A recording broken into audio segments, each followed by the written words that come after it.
हाँ, उसके बाद मॉर्निंग वाले क्लासेस बंद हो जाएंगे, ठीक है। मॉर्निंग वाले क्लास मतलब ये वाला जो क्लास है बंद हो जाएगा।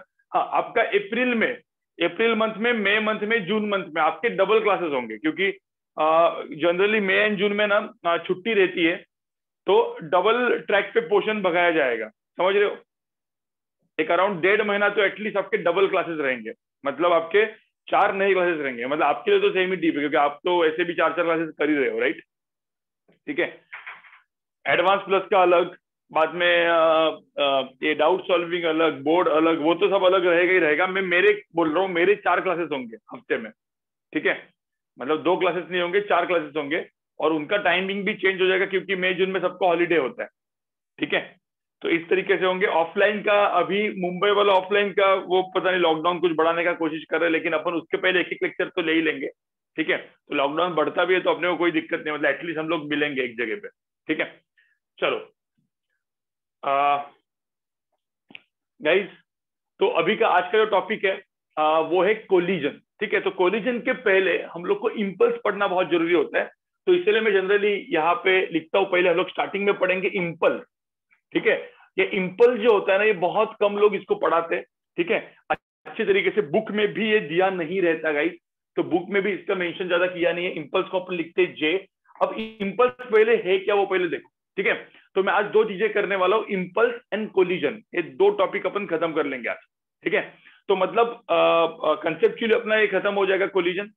उसके बाद और एक लेक्चर अपन लेंगे फ्राइडे का वगैरह, और फ्राइडे के लेक्चर में हम लोग मोस्टली क्वेश्चन सॉल्व करेंगे, जो भी एक्स और मेन क्वेश्चन, एक अराउंड 15 क्वेश्चन मैं आपको सॉल्व करके दिखा दूंगा, ठीक है। आप लोग तब तक पूरा का पूरा क्वेश्चन सॉल्विंग करके आने का आप ट्राई।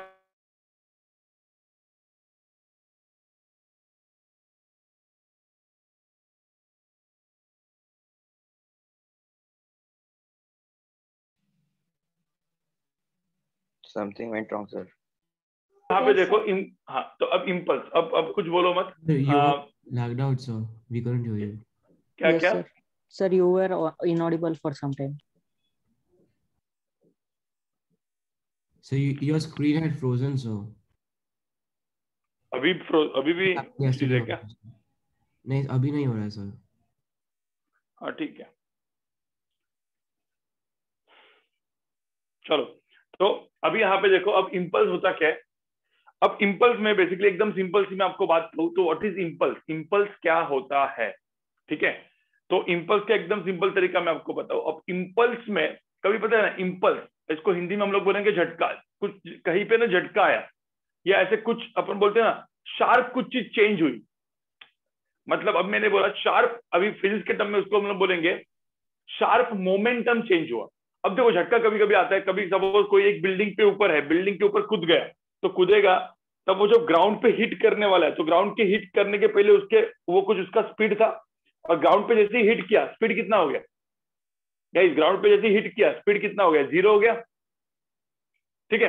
तो जैसे ही पहले कुछ स्पीड था और स्पीड अचानक से 0 हो गया, मतलब मैं क्या बोलता हूँ, सडन चेंज इन मोमेंटम हुआ। मोमेंटम क्या हो गया, सडनली चेंज हो गया। आपका देखो कार क्रैश हो गई या एक्सीडेंट हो गया, तो कोई एक ट्रक जा रहा है या कोई कार जा रही है, सडनली एक वॉल आ गई और वॉल के ऊपर वो टकराया, तो कुछ ना कुछ मोमेंटम था, और मोमेंटम इंस्टेंटली क्या हो गया, इंस्टेंटली मोमेंटम क्या हो गया, 0। तो सडन चेंज इन मोमेंटम जो होता है, तब ये इंपल्स करके एक वर्ड है वो काम में आएगा।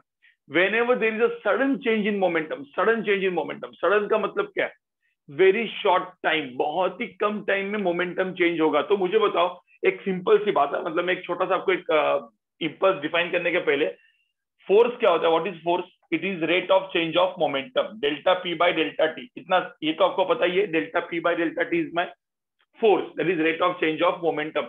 अब एक सिंपल सा बात बताओ, ये मैग्नीट्यूड लिख रहा हूं मैं, यहाँ पे कोई वेक्टर सिंबल नहीं डालता, मैं मैग्नीट्यूड लिखता हूं। अब मुझे बताओ, चेंज इन मोमेंटम हुआ, बट टाइम बहुत ही छोटा था, टाइम जो है ना डेल्टा टी, उसको बहुत ही छोटा कर दिया।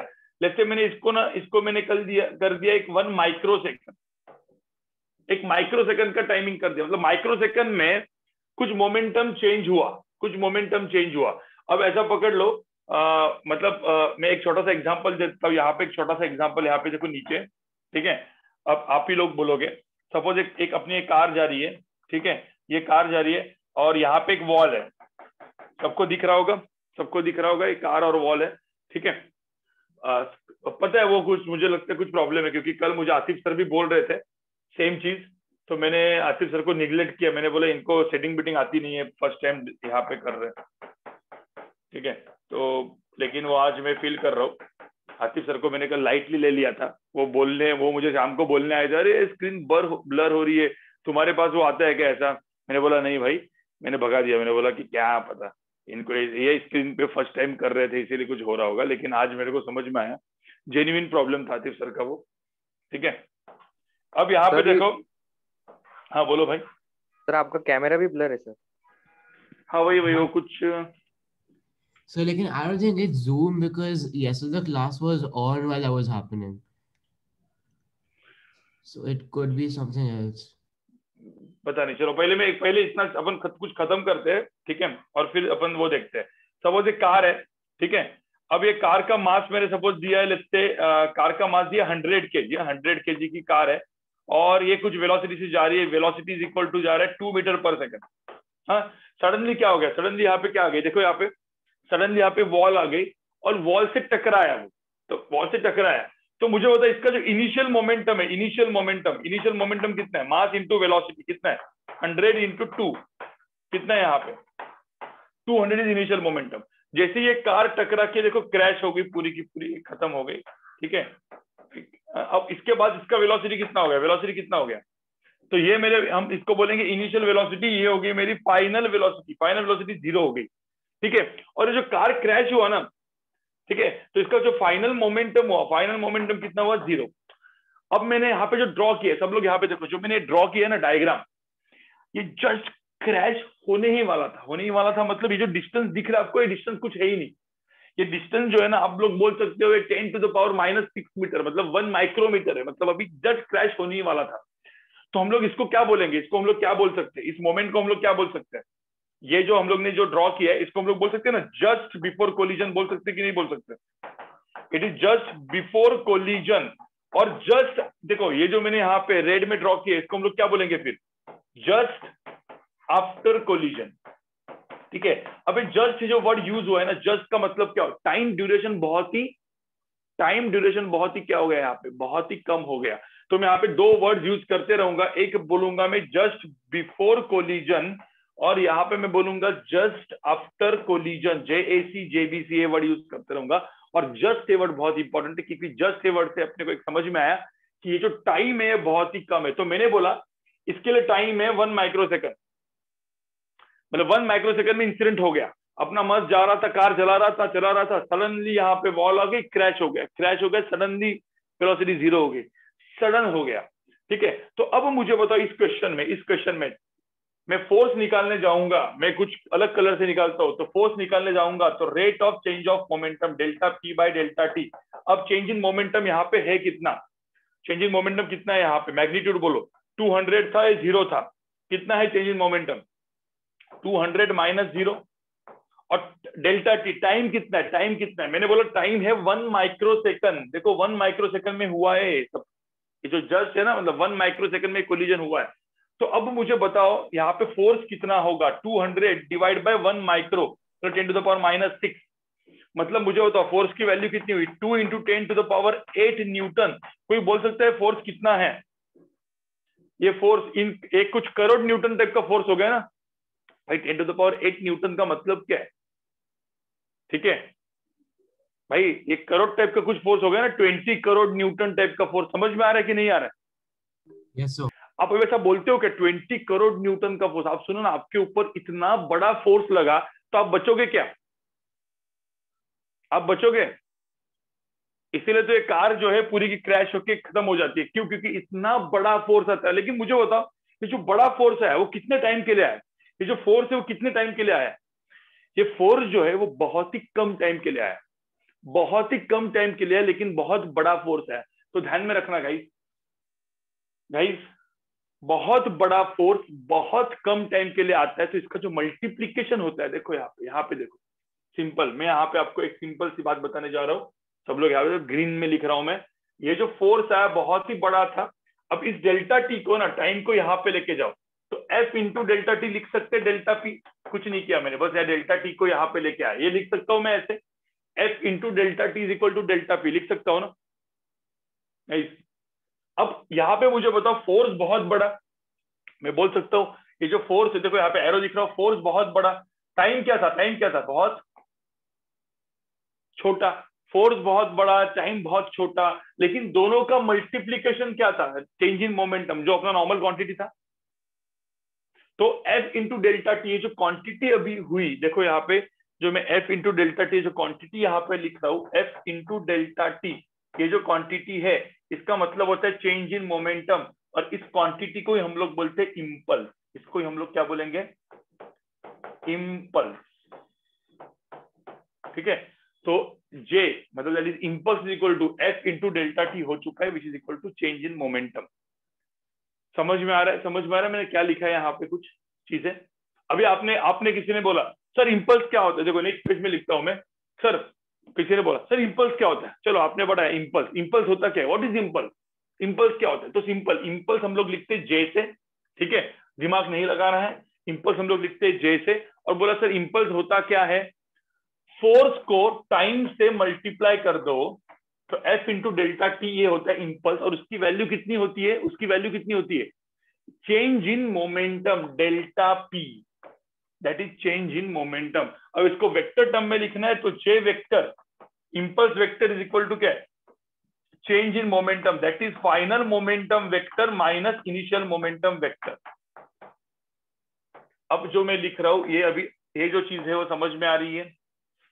और इंपल्स कब काम में आता है, जब बहुत बड़ा फोर्स बहुत कम टाइम के लिए आएगा, तो जिसको हम लोग बोलते हैं झटका, झटका चीज। ठीक है, चलो एक काम करो, एग्जाम्पल 1, एक काम करो एग्जाम्पल 2 भी यहाँ पे दे देता हूं मैं, एग्जाम्पल 2 देता हूं, देखो समझ में आता है क्या। अब ऐसा पकड़ लो, ऊपर से एक आदमी गिरा, ये आदमी है, ठीक है, ऊपर से गिरा, लेट्स से ये हाइट है, आदमी का मास है 2 kg का, आदमी नहीं अभी कोई कीड़ा है, ऐसा पकड़ लो एक कीड़ा है 2 kg का। अब एक कीड़ा जो है वो एक अराउंड 20 मीटर हाइट से गिर रहा है, कितने मीटर हाइट से, 20 मीटर हाइट से गिर रहा है। ठीक है, तो अब मुझे यहाँ पे एक बात बताओ, एक मिनट, 10 मीटर हाइट से गिर रहा है।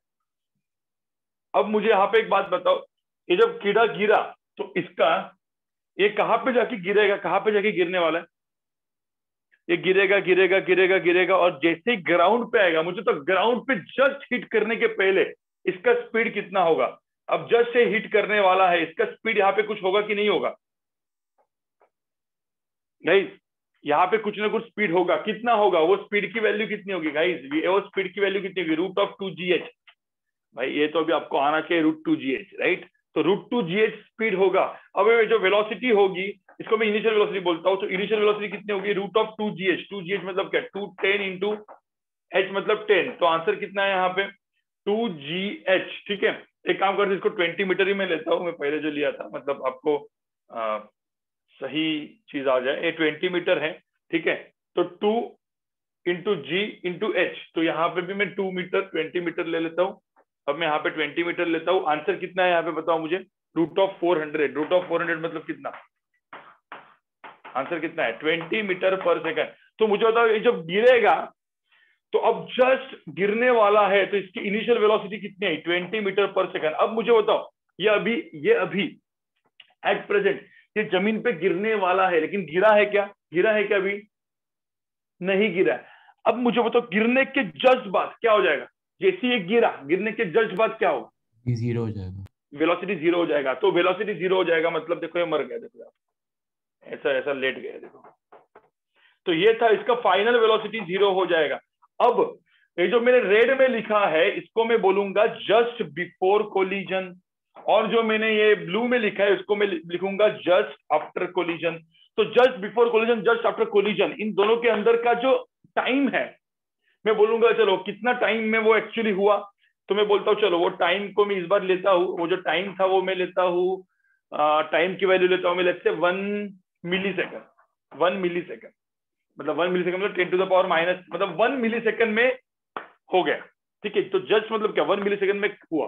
तो अब बोला है यहाँ पे 2 क्वेश्चन है गाइस, यहाँ पे बोला है, ठीक है, क्वेश्चन नंबर 1 फाइंड इंपल्स, ठीक है, इंपल्स बोलो कितना होगा, और सेकंड क्वेश्चन है find force acting on it, force acting on the man. तो पहले तो मुझे था इंपल्स कितना था, इंपल्स कितना है, चलो मुझे तो पहले फोर्स कितना है। फोर्स तो सिंपल है ना, फोर्स निकालने के लिए अपन क्या करते हैं, F इज इक्वल टू क्या करते हैं, change in momentum upon time. What is change in momentum, change in momentum बोल सकते हो कितना है यहाँ पे, 2 kg का मास 20 मीटर पर सेकंड से 2 इंटू 20 तो चेंज इन मोमेंटम कितना है, देखो 2 इंटू 20 माइनस 0, ठीक है। टाइम कितना है, टाइम कितना है यहाँ पे 1 मिली सेकेंड, तो 10 टू द पावर -3। तो अभी किसी ने बोला कि फोर्स कितना आया, तो यहाँ पे जो फोर्स आया वो आया 40,000 न्यूटन। समझ में आ रहा है तुमको, बड़ा फोर्स आ गया, देखो बड़ा फोर्स आ गया, 40,000 न्यूटन का फोर्स उसके ऊपर आ गया, इस कीड़े के ऊपर, और वो कीड़ा क्या हो गया, मर गया। देखो वो फोर्स कितने टाइम के लिए, बहुत ही कम टाइम के लिए, 40,000 का फोर्स बहुत ही कम टाइम के लिए आया है, लेकिन वो बहुत बड़ा फोर्स है बहुत कम टाइम के लिए, इसके वजह से कीड़े की हालत खराब हो गई, ठीक है। सिमिलरली बोला है फाइंड इंपल्स। अब इंपल्स मैंने क्या डिफाइन किया था भाई, इंपल्स एकदम सिंपल डेफिनेशन थी मेरी इंपल्स की, ज्यादा कुछ दिमाग लगाना ही नहीं है।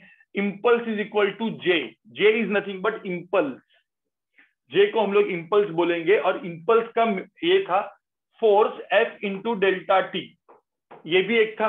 तो आइदर अब जो फोर्स मिला है वो फोर्स को डेल्टा टी से मल्टीप्लाई करो, इंपल्स मिलेगा, या एकदम सिंपल इंपल्स और क्या था, impulse F into delta T था, इंपल्स क्या था, चेंज इन क्या था, सीधा क्या, किसी ने बोला इंपल्स क्या होता है, चेंज इन मोमेंटम। क्या होता है इंपल्स, यही तो अपन ने डिराइव किया ना यहाँ पे, देखो ना यार, इंपल्स क्या होता है, चेंज इन क्या होता है, इंपल्स क्या होता है, change in momentum. Either F into delta T करो या डेल्टा पी करो, दोनों सेम ही होगा।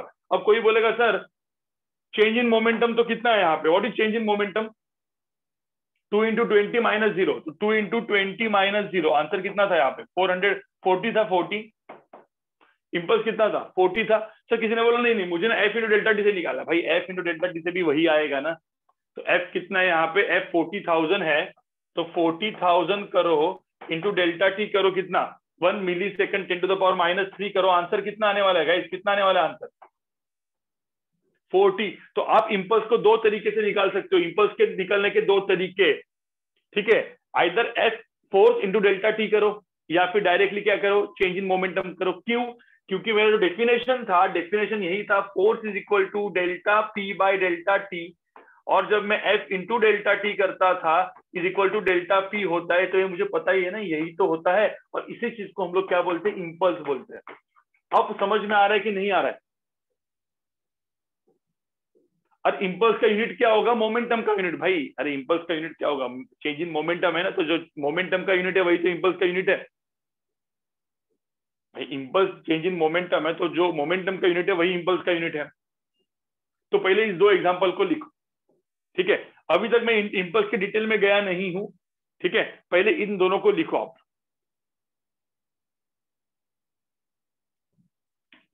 अभी मैं जरा देखता हूँ सेटिंग में क्या प्रॉब्लम है, तब तक ये लिखो आप।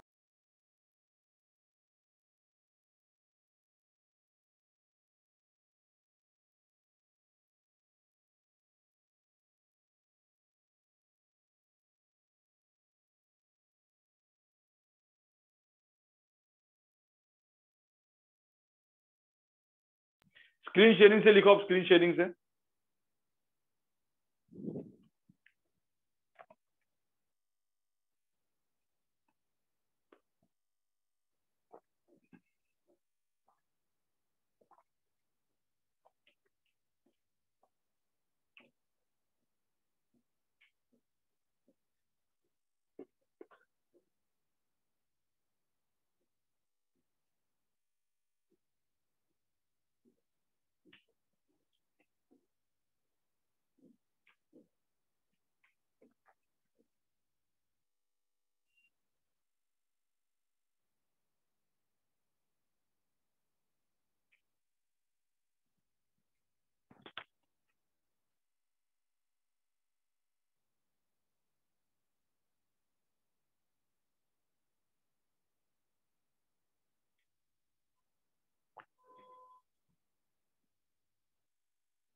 वो कैमरा से देखो, मतलब गाइस जिसको ये पैच के पीछे क्या है ना, पैच के पीछे 200 डिवाइड बाय 10⁻⁻⁶ है, वो कैमरा से देखो, कैमरा वाला वीडियो से देखो, वो वीडियो से देखो आप।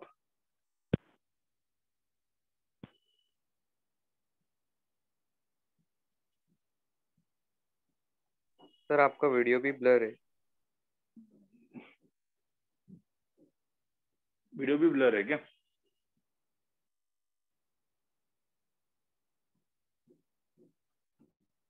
लेकिन स्क्रीन जो ब्लर है वो इतनी ब्लर नहीं, मतलब आपको समझ में तो आ रहा है ना basically in short?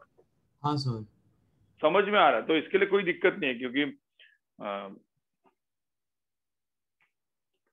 Most probably Friday को आपको, मतलब फ्राइडे को मुझे पता नहीं मेरा लेक्चर होगा कि नहीं होगा, तो इसलिए मैं आज का लेक्चर कैंसिल नहीं कर सकता, मुझे वो लेक्चर तो लेना पड़ेगा। और उसके बाद में आपको कुछ चीजें यूट्यूब से मेरा एक वीडियो है उसको देखने को बोलने वाला हूँ कोलिजन के रिगार्डिंग, ठीक है?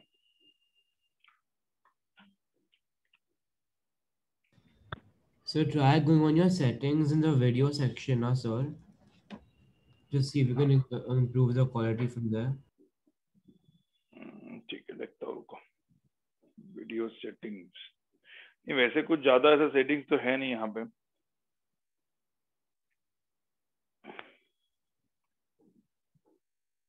रुको एक मिनट रुको, मैं सपोज मेरा मोबाइल नेट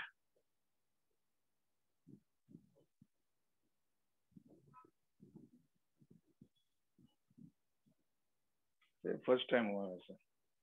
सर पर आपकी वीडियो क्वालिटी अच्छी है। वीडियो क्वालिटी अच्छी है ना? हाँ सर। तो जिनके लिए वीडियो क्वालिटी अच्छी नहीं है उनके नेट का प्रॉब्लम है मतलब? No, sir. Normally it's better. I mean, it's good, but it's better normally. Okay.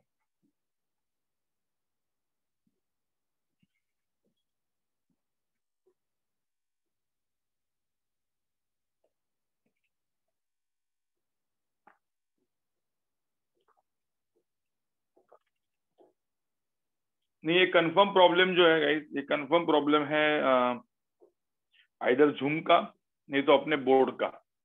जो बोर्ड है आइदर उसका प्रॉब्लम हुआ है, जूम का प्रॉब्लम हुआ है। Internet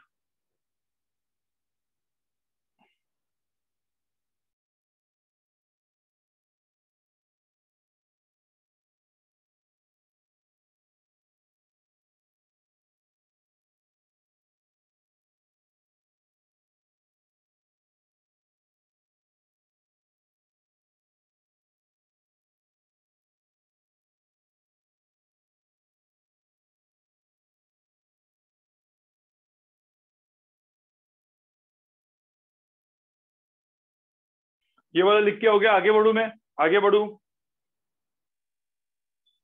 yes sir. हाँ, वो force rate of change of momentum है, तो 200 डिवाइड बाय 10⁻⁻⁶, तो 2 × 10⁸ आता है फोर्स की वैल्यू।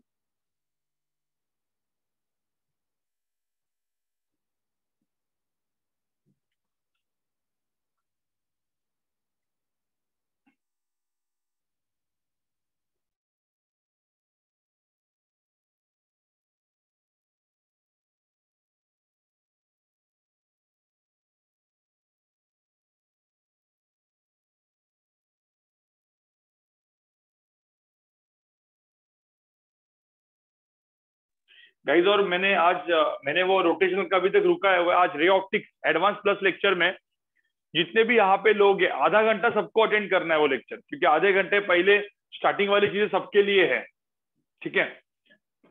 जेई नीट वाले लोग भी बैठ लो।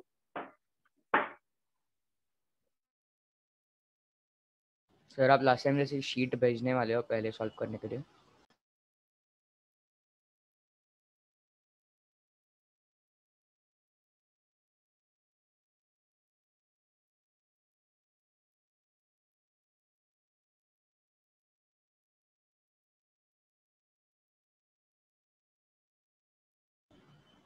हेलो हाँ बोलो भाई। सर आप लास्ट टाइम जैसे शीट भेजने वाले हो क्या पहले सॉल्व करने के लिए? नहीं नहीं, ये रे ऑप्टिक्स का नहीं भेजूंगा, रे ऑप्टिक्स का पहले सिखा के बाद में भेजूंगा। Okay sir.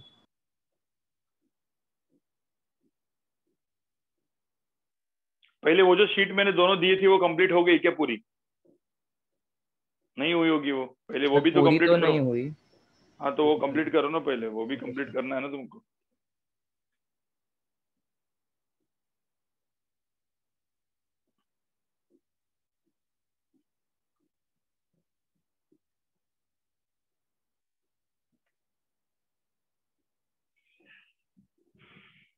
गाइस अभी तो वैसे तो होगा नहीं, अभी जो भी है लेक्चर ऐसे ही चला लो, ठीक है। मैं देखता हूँ शाम के लेक्चर के पहले मैं, क्योंकि सिंपल हार्मोनिक मोशन का लास्ट का लेक्चर है वो भी, तो वो मुझे थोड़ा सा अच्छा लेना पड़ेगा, ये प्रॉब्लम नहीं आना चाहिए उसमें। और गाइस इसका जो लेक्चर है, सुनो, इसका लेक्चर मैं आपको प्रीवियस बैच 2 का जो लेक्चर है इम्पल्स का, वो भी मैं आपको भेज दूंगा। सपोज ये रिकॉर्डिंग सही नहीं होगी तो आप लेक्चर वहां से देख लो, बैच 2 के रिकॉर्डिंग से देख लो, ठीक है। Yes. नहीं लेकिन कॉपी करते जाओ, कॉपी करते जाओ गाइस, कॉपी करते जाओ, ये जो चीज है कॉपी करते जाओ, क्योंकि इतना तो स्क्रीन शेयरिंग गंदा नहीं है ना, इतना स्क्रीन शेयरिंग गंदा नहीं कि जो पूरा कुछ दिख ही नहीं रहा है, ऐसा कुछ है क्या? Nice, sir, but this is the bottom right corner is blur. I mean, it's you know, the black patch is there. Black black, हाँ तो वहां पे मैं शायद से मैं लिखूंगा नहीं, फिर रुको एक मिनट, यहाँ पे मैं लिखूंगा नहीं। Yes, sir. सर वो हेलो फाइंड फोर्स वाला समय उसके अराउंड लेके सब बॉक्स बना के रखो, सो आपको दिखेगा। हाँ हाँ हाँ, वही वही कर लो, रुको एक मिनट, पहले तो मैं एक काम करता हूँ, लास्ट का मैं स्क्रीन शेयरिंग हटा देता हूँ। तुम लोग यहाँ पे अभी ए लिख दिया क्या तुम लोग ने सब ले? Yes, sir, sir. Can you please show the previous slide? हाँ क्या हो, बोलो भाई। No sir, just wanted to take a screenshot, thank you.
So the black patch is covering the whole screen. Yes, sir. रुको रुको जरा 2 minute रुको।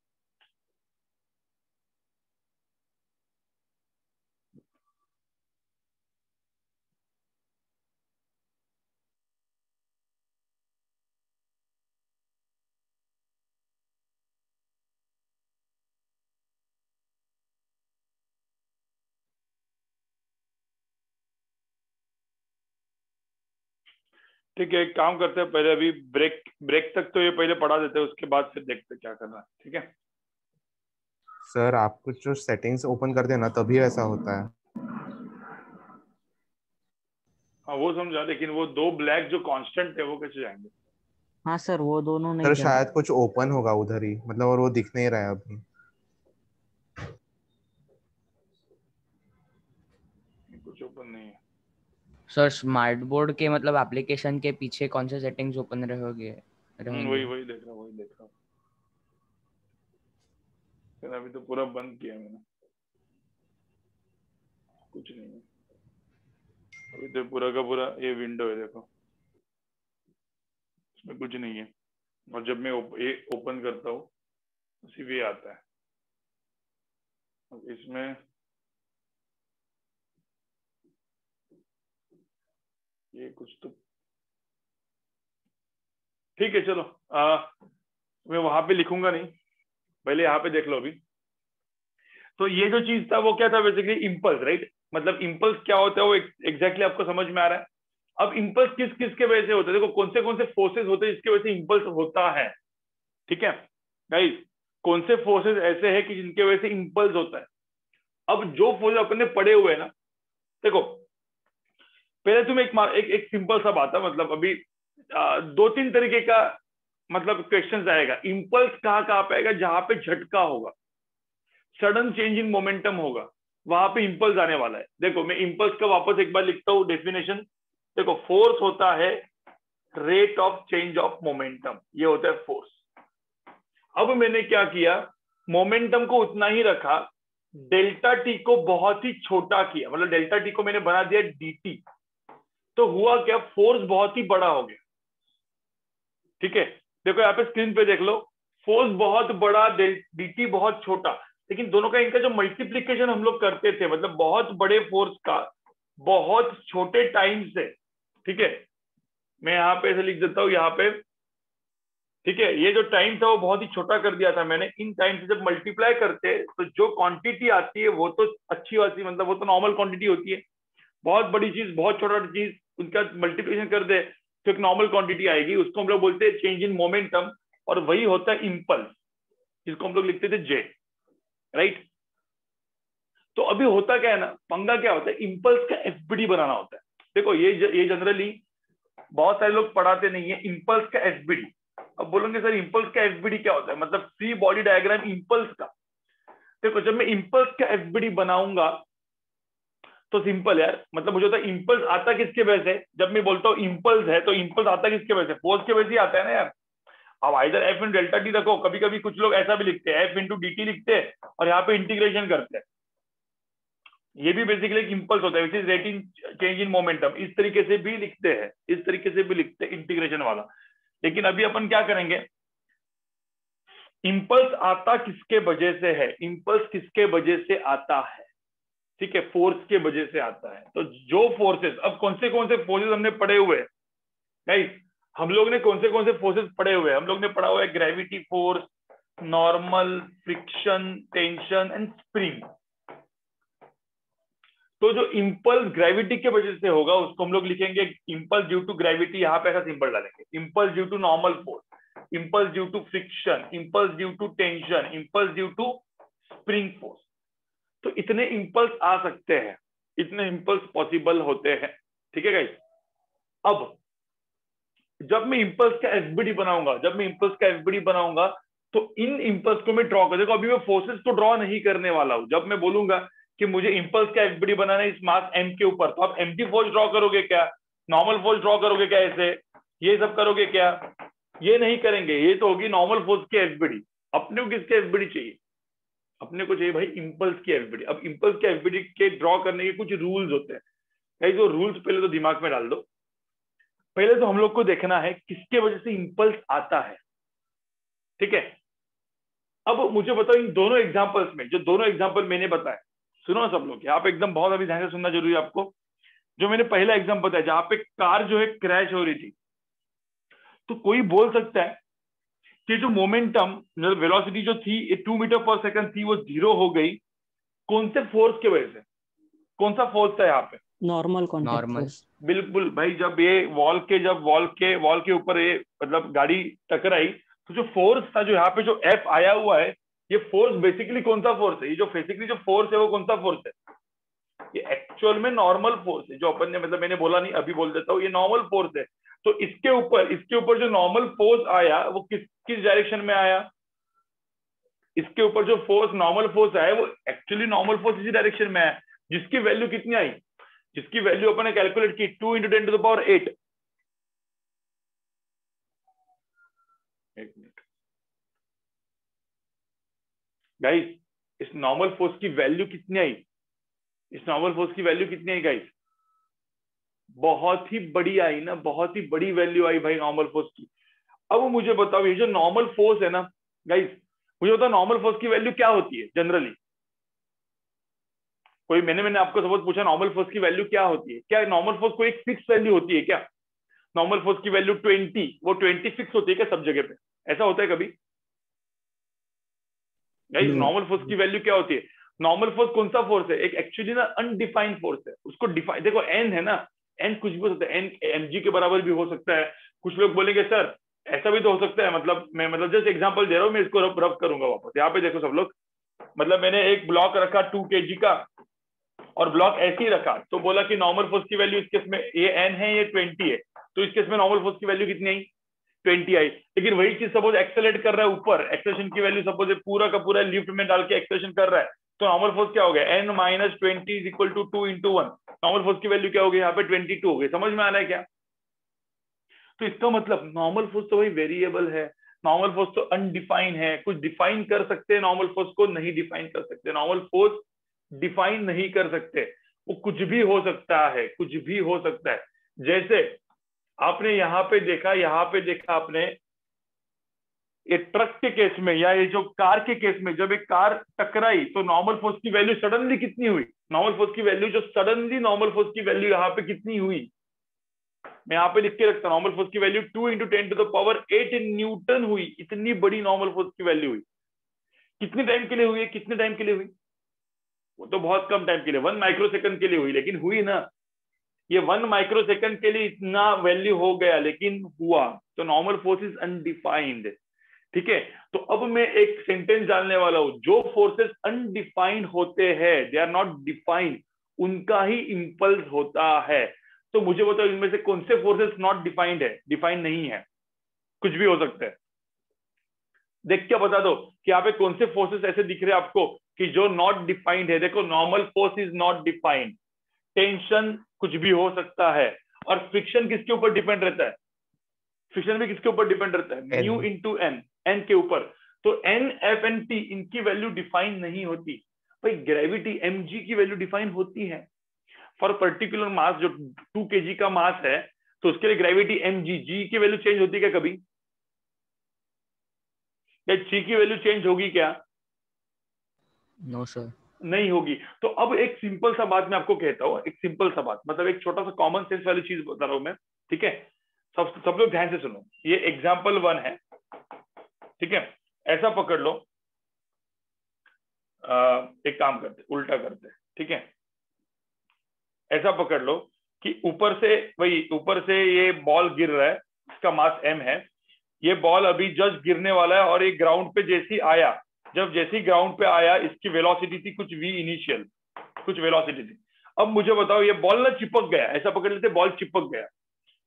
नहीं, एक काम करते, कीड़ा ही लेते अपन, कीड़े को ही मार देते, जो पिछले बार कीड़ा था ना, ठीक है। तो ये कुछ ऐसे कीड़ा है, ये कीड़ा आ रहा है ऐसे। अब ये जो कीड़ा है ये आ रहा है, जब ऐसे ये गिरने आया, ये कीड़ा जैसे गिरने आया, इसकी कुछ वेलोसिटी थी v। अब ये कीड़ा गिर गया, गिर के ये गया, ठीक है। तो इसकी वेलोसिटी v फाइनल कितनी हो गई? 0 हो गई। अब मुझे एक बात बताओ, इस केस में कीड़े का सपोज मास है m, कीड़े का मास m है, तो मुझे बताओ ग्रेविटी फोर्स का इंपल्स कितना होगा? अब मैंने बोला ये था जस्ट बिफोर कोलिजन। देखो, मैं यहाँ पे बात करूंगा सिर्फ इसी की, जस्ट बिफोर कोलिजन, और यहाँ पे बात करूंगा मैं इसकी जस्ट आफ्टर कोलिजन।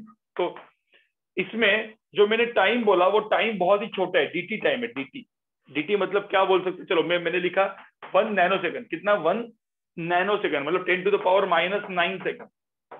ठीक है, तो मुझे बता इस पर्टिकुलर टाइम में ग्रेविटी का इंपल्स कितना होगा। तो इंपल्स ड्यू टू ग्रेविटी कितना होगा, किसने कैलकुलेट करने को बोला। तो इंपल्स ड्यू ग्रेविटी कितना होगा, mg फोर्स भाई f इंटू डेल्टा टी ना भाई। क्या होता है इंपल्स, क्या होता है इंपल्स ड्यू टू ग्रेविटी, क्या होगा force f into delta T. अब मुझे तो फोर्स f कितना है, mg है, into delta T. Delta T की वैल्यू कितनी है, बहुत ही कम, वो dt लिख देता हूं मैं। अब मुझे बताओ ग्रेविटी फोर्स कितना है, mg कितना है, m की वैल्यू कितनी है यहाँ पे। मैंने बोला सपोज मास इसका 2 kg का है, तो 2 kg का कीड़ा गिर रहा था, तो 2 kg इंटू 10। तो मुझे तो 20 को मैं 10⁻⁹ से मल्टीप्लाई कर दूं, आंसर कितना आएगा गाइस, आंसर कितना आएगा, अप्रोक्सीमेटली कितना आएगा। मुझे तो 2 इंटू 10⁻⁸, मतलब विच इज अप्रोक्सीमेटली, मैं 0 ही बोल सकता हूँ। अप्रोक्सीमेटली क्या बोल दूंगा मैं गाइस, भाई 10⁻⁸ मतलब कितना छोटा फोर्स, कितना छोटा इंपल्स हो गया। वो इंपल्स कुछ है क्या वो। तो एक चीज तो मुझे पता चल गया कि ग्रेविटी फोर्स का इंपल्स जनरली कितना होता है, ग्रेविटी फोर्स का इंपल्स जनरली कितना होता है। देखो जो फोर्सेस डिफाइन होते हैं उनका इंपल्स 0 होता है, क्योंकि भाई मुझे एक बात बताना, mg कुछ भी फोर्स होगा, mg को एक बहुत ही छोटे नंबर से मल्टीप्लाई करो, बहुत छोटे टाइम से मल्टीप्लाई करो, आंसर कितना आने वाला है गाइस, आंसर कितना आने वाला है। एक इस mg को बहुत ही छोटे टाइम से मैंने मल्टीप्लाई किया, आंसर हमेशा कितने आने वाला है, 0। वैसे और कौन सा फोर्स है जिसका फोर्स जो डिफाइंड फोर्स होता है, ऐसा कौन सा फोर्स है जो डिफाइन होता है। आपने देखा होगा ना kx guys, spring force, spring force भी k इंटू एक्स होता है। कभी भी आपने देखा होगा एक स्प्रिंग लगाई मैंने यहाँ पे, ठीक है, अब वो ब्लैक में लिख नहीं सकता मैं, तो एक अलग कलर ले लेता हूँ चाहिए तो, ठीक है। और मैंने बोला एक स्प्रिंग है, और ये स्प्रिंग को मास m लगा दिया मैंने, स्प्रिंग कांस्टेंट लगा दिया मैंने। अब सडनली मुझे बताओ स्प्रिंग फोर्स क्या होता है, k इंटू एक्स होता है। सडनली यहाँ पे कोई कोलिजन हुआ, सडनली यहाँ पे एक बुलेट आया और उसने कोलिजन किया, यहाँ पे कोलाइड हुआ। अब बताओ यहाँ पे स्प्रिंग फोर्स तो क्या होता है, के एक्स होता है, ठीक है, इंटू स्मॉल टाइम dt। अब के एक्स की तो वैल्यू होगी ही होगी, ये स्प्रिंग फोर्स का इंपल्स है। अब ये कुछ होगा तो ये भी अप्रोक्सीमेटली क्या हो जाएगा, 0। तो ध्यान में रखना, एक चीज आपको दिमाग में रखनी है, ग्रेविटी फोर्स का इंपल्स एंड स्प्रिंग फोर्स का इंपल्स, दोनों इंपल्स कितने हो जाएंगे, दोनों का इंपल्स कितना हो जाएगा। अब आप याद रखो, gravity force and spring force दोनों का इंपल्स 0 हो जाएगा, बाकी नॉर्मल फ्रिक्शन टेंशन का इंपल्स कुछ ना कुछ होगा। तो इंपल्स के एफबीडी में हम लोग ये सिर्फ 3 फोर्सेस लेंगे, ठीक है। पहले इतना लिख दो आप लोग गाइस, इतना लिखो। देखो आपको क्या करना पड़ेगा पता है, आज का लेक्चर जो है ना, ये आपको कितना परसेंट मुझे समझ में आएगा मुझे पता नहीं, तो जो जितना भी समझ में आता है आपको जाके बैच 2 की रिकॉर्डिंग देखनी पड़ेगी। मैं आज आपको बैच 2 की रिकॉर्डिंग भेजूंगा, उसमें पूरा का पूरा इंपल्स वापस देख लो, ठीक है। इंपल्स को वैसा का वैसा वापस देख लो, ठीक है, इंपल्स एंड कोलिजन दोनों को।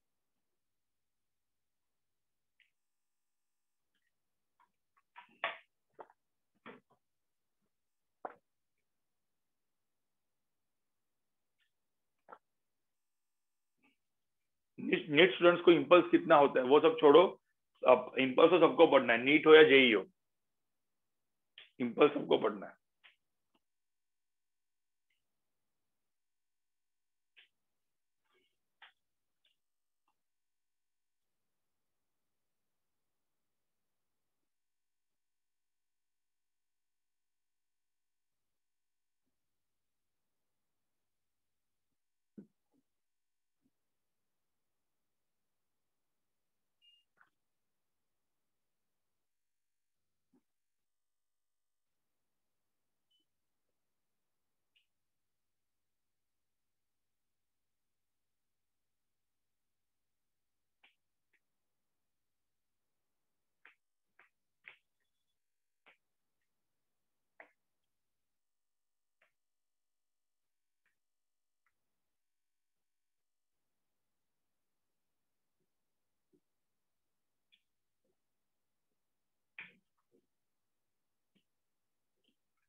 ये अपने आज जो थोड़ा सा ब्लर और सब कुछ होने की वजह से आपको इम्पल्स में इतना थोड़ा सा फील आपको, इसलिए मैं आपको बोल रहा हूँ कि आपको फील कम भी आ रहा होगा, तो आप जब अभी रिकॉर्डिंग्स देख लोगे बैच 2 की तो आपको चीजें अच्छे से समझ में आ जाएगी। लेकिन इस चैप्टर को निग्लेक्ट मत करो, ठीक है। बहुत इंपॉर्टेंट चैप्टर है कोलिजन, क्योंकि इसके बहुत सारे क्वेश्चंस बाद में आते हैं, ठीक है।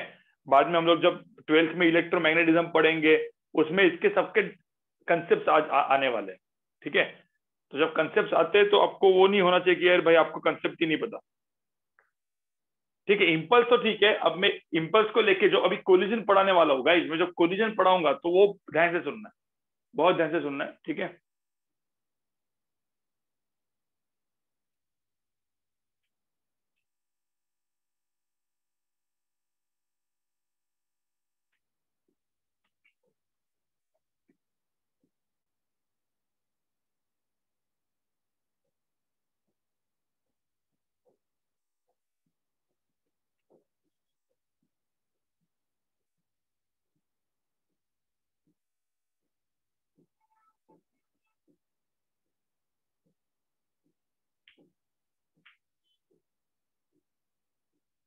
अब सुनो गाइस, अब जो मैं इसके बाद जो बताने वाला हूँ वो आपको बहुत ही इंपॉर्टेंट है, वो याद रखना है। सपोज ये आपको नहीं समझ में आया या थोड़ा बहुत आपको समझ में आया, कोई दिक्कत नहीं है, ठीक है।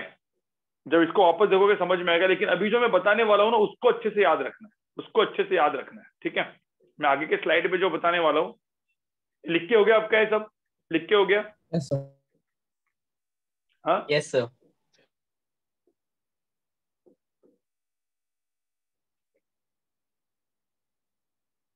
ये जो इम्पल्स जो डेप्थ में पढ़ा रहा हूं मैं, वो डेप्थ होता है actually JEE main and JEE advanced के लिए काम में आता है ये डेप्थ। नीट वालों के लिए एकदम डेप्थ में जरूरत नहीं होती। नीट वालों के लिए impulse is force into delta T. मैं आपको बताता हूँ अगले इसमें, वो सब पढ़ो सब लोग, ठीक है। और इवन जेई मेन के लिए मैं आपको बता रहा हूँ कि क्या आपको दिमाग में रखना है, व्हाट इज इम्पल्स, ठीक है। चलो आगे बढ़ता हूँ, आगे बढ़ता हूँ गाइस।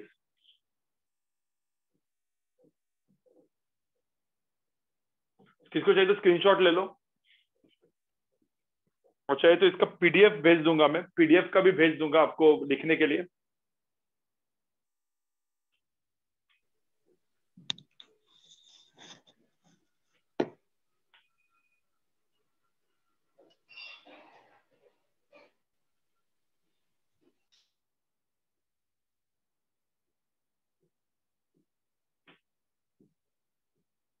ठीक है, अब मुझे बताओ, सुनो सुनो सुनो, एक छोटा सा क्विक रिकैप। क्या आपको याद रखना है, कौन से वर्ड आपको याद रखने हैं, ठीक है। जो मैं यहाँ पे लिखने जा रहा हूँ सिर्फ ध्यान से सुनो। इम्पल्स, मुझे बताओ इम्पल्स मतलब क्या होता है? झटका। अब इम्पल्स हम लोग कब देखेंगे, ठीक है। इम्पल्स हम लोग कब एनालिसिस करेंगे? तो पहले तो मुझे एक पहले बात बताओ, इम्पल्स जो होता है वो झटका होता है, ठीक है। अब झटका कब आएगा मुझे बताओ। जैसे कोई चीज गिर रही है, मतलब क्या हो रहा है, इसको क्या बोलते हैं? दो चीजें जो एक दूसरे के ऊपर जब गिरती है उसको हम लोग क्या बोलते हैं? कोलिजन। कभी भी दो चीजें कोलिजन कर रही है। या झटका कब आएगा कि सडन कुछ चेंज इन हो, सडन हो गया कुछ, सडन बहुत छोटे टाइम में मोमेंटम चेंज हुआ, बहुत छोटे टाइम में, मैं वापस बोल रहा हूं, in very small time if momentum changes, तभी इंपल्स आता है, ठीक है। तो जनरली जो इंपल्स आता है वो आता है सिर्फ कोलिजन के केस में, जो हम लोग पढ़ने वाले हैं। जहां जहां भी आपको कोलिजन दिखेगा, कोलिजन, ठीक है। तो कोलिजन के टाइम में सुनो, बॉल आ रहे हैं अपने, उसको हम लोग नहीं बोलेंगे, लेकिन जस्ट कोलिजन होने वाला है तो कौन सा वर्ड मैंने बोला था? कौन सा वर्ड मैंने बोला था? जस्ट बिफोर कोलिजन, ठीक है, और जस्ट आफ्टर कोलिजन। तो ये जो जस्ट वर्ड है इसका मतलब क्या है? मुझे एक बात बताओ, देखो क्वेश्चन दो टाइप के अभी आने वाले हैं यहाँ पे। देखो ये होता है जस्ट बिफोर कोलिजन, ये मैं जो वर्ड लिख रहा हूँ ये बहुत ही इंपॉर्टेंट है, just before and just after collision. Impulse का मतलब क्या होता है? किसने बोला व्हाट इज इंपल्स? इंपल्स को अपन लिखेंगे जे से, J is my impulse. And impulse होता क्या है गाइस? What is impulse? तो फोर्स, देखो इंपल्स होता है J is equal to force into delta T. ये होता है मेरा impulse, which is nothing but change in momentum. पहले मुझे बताओ ये तीन चीजें समझ में आ रही है क्या आपको, जो मैंने यहाँ पे लिखी है? Impulse F into delta T होता है and which is nothing but what, change in momentum. अब मुझे बताओ ये डेल्टा टी छोटा कब होता है, डेल्टा टी छोटा कब हो जाएगा, कौन से कंडीशन में, कौन से कंडीशन में, जब क्या हो रहा है, हम लोग मोशन देख रहे हैं। देखो सिंपल, मैं आपको एक सिंपल सी यहाँ पे बताऊं, एक दो बॉल आए, एक मास m1 आया, मास एक m2 आया, ठीक है।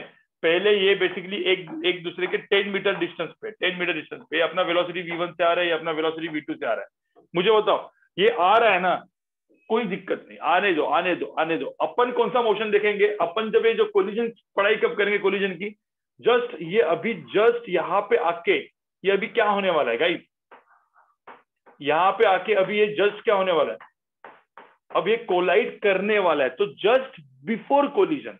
तो ये जो केस मैंने यहाँ पे लिखी है वो कौन सी केस लिखी है, जस्ट बिफोर कोलिजन।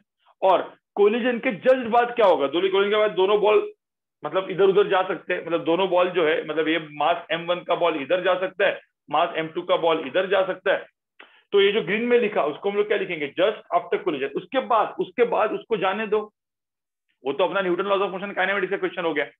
लेकिन मैं जो पढ़ाई कर रहा हूं अभी, वो कौन सी, वो अपन जो चैप्टर में पढ़ रहे हैं वो कौन सा केस पढ़ रहे हैं, कोलिजन के जस्ट पहले, कोलिजन के जस्ट बाद। बस वो होने के बाद में वापस Newton laws of motion kinematics लगा और क्वेश्चन को सॉल्व कर। समझ में आ रहा है मैं क्या बोलना चाहता हूं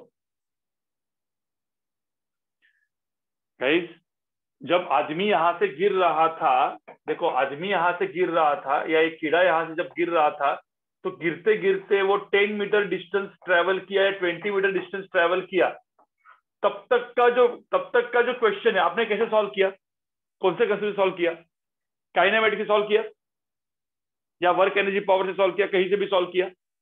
जस्ट कीड़ा अभी गिरने वाला है, ये 2 kg का कीड़ा अब यहाँ पे जस्ट गिरने वाला है, तो अपन ने कौन सी केस डिस्कस की, इसको हम लोग कौन सी केस बोलते हैं, जस्ट बिफोर कोलिजन। जस्ट होने के पहले और जस्ट कोलिजन होने के बाद जो ये मर गया था कीड़ा, इसमें जो फोर्स आया, इसमें हम लोग फोर्स नहीं बोलेंगे, इसमें हम लोग क्या बोलेंगे, इस टाइम में क्या आता है, इंपल्स आता है। समझ में आ रहा है? क्योंकि जो फोर्स होता है, जो फोर्स आता है, जो नॉर्मल फोर्स ही आया है, बेसिकली फोर्स ही आता है नॉर्मल फोर्स, लेकिन वो फोर्स बहुत ही बड़ा आता है, तो बहुत बड़ा फोर्स अपन लिखते नहीं है, ठीक है। तो हम लोग क्या बोलेंगे, इस टाइम में क्या आ गया, इंपल्स आ गया, और वो इंपल्स के वजह से बेसिकली कुछ भी चीजें हुई, मोमेंटम चेंज हुआ सडनली। तो हम लोग जब बात करते हैं तो हम लोग सिर्फ बात करेंगे जस्ट बिफोर की एंड जस्ट आफ्टर की, ठीक है। और उसी टाइम में हम लोग इंपल्स को लेंगे, उसी टाइम में हम लोग इंपल्स को लेंगे, ठीक है गाइस। मुझे तो समझ में आ रहा है कि कुछ जो बोल रहा हूँ? Yes sir. ठीक है, तो just before and just after में ही हम लोग लेने वाले हैं। तो अब मुझे तो कौन से इंपल्स में लेने वाला हूँ, कौन से इंपल्स आते हैं। ग्रेविटी का इंपल्स कितना होता है, impulse due to gravity, impulse due to spring force, दोनों का इंपल्स अपन कितना लेंगे, अप्रोक्सीमेटली कितना लेंगे, 0। तो ग्रेविटी एंड स्प्रिंग को अपन इंपल्स लेंगे ही नहीं। इंपल्स किस किस का लेंगे, इंपल्स सिर्फ 3 फोर्स का होता है, normal force, tension and friction, बस इसी का इंपल्स होता है, इन्हीं का इंपल्स होता है। और जो अपन इंपल्स देखेंगे, अब अपन अभी इंपल्स के एफबीडी देखते हैं। तो पहले मैं काम करता हूँ, नॉर्मल कोलिजन पढ़ा देता हूँ मैं, ठीक है। ये तो जो मैंने पढ़ाया था वही मैंने पढ़ाया, अब आगे देखते हैं गाइस, आगे देखते हैं, ठीक है। अब क्या याद रखना है मैं आपको बताऊं, ठीक है। अब कुछ रूल्स, ये रूल्स पहले थोड़ा सा याद रखते हैं, ये थोड़े से रूल्स याद रखते हैं, ठीक है। इंपल्स क्या था, चेंज इन मोमेंटम था। इंपल्स क्या था, चेंज इन मोमेंटम। वेक्टोरिकली मैं लिखूं तो वेक्टोरिकली इंपल्स क्या था, final momentum minus initial momentum. अब इसको मैं सपोज मैग्नीट्यूड लिखने जाऊं, मैग्नीट्यूड, तो इसका भी मुझे मैग्नीट्यूड लिखना पड़ेगा, फाइनल माइनस इनिशियल, ठीक है। मैग्नीट्यूड मतलब पॉजिटिव वैल्यू, मैग्नीट्यूड मतलब क्या होता है, पॉजिटिव वैल्यू। अब मुझे बताओ कुछ रूल, ये रूल्स बहुत इंपॉर्टेंट है। अब यहाँ पे देखो, यहाँ पे देखो,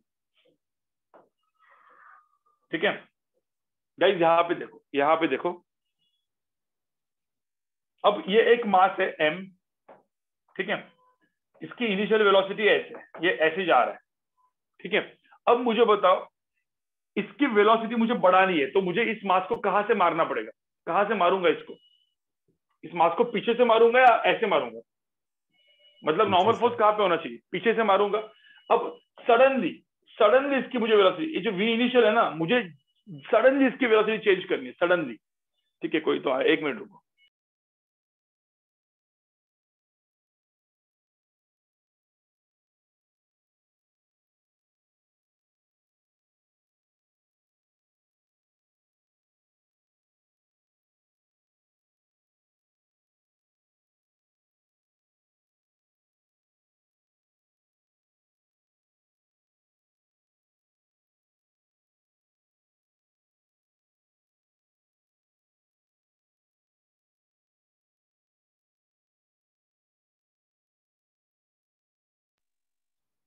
गाइस, मुझे इसकी वेलोसिटी ना सडनली चेंज करनी है, तो सडनली चेंज करना है तो मुझे क्या करना पड़ेगा, बताओ मुझे।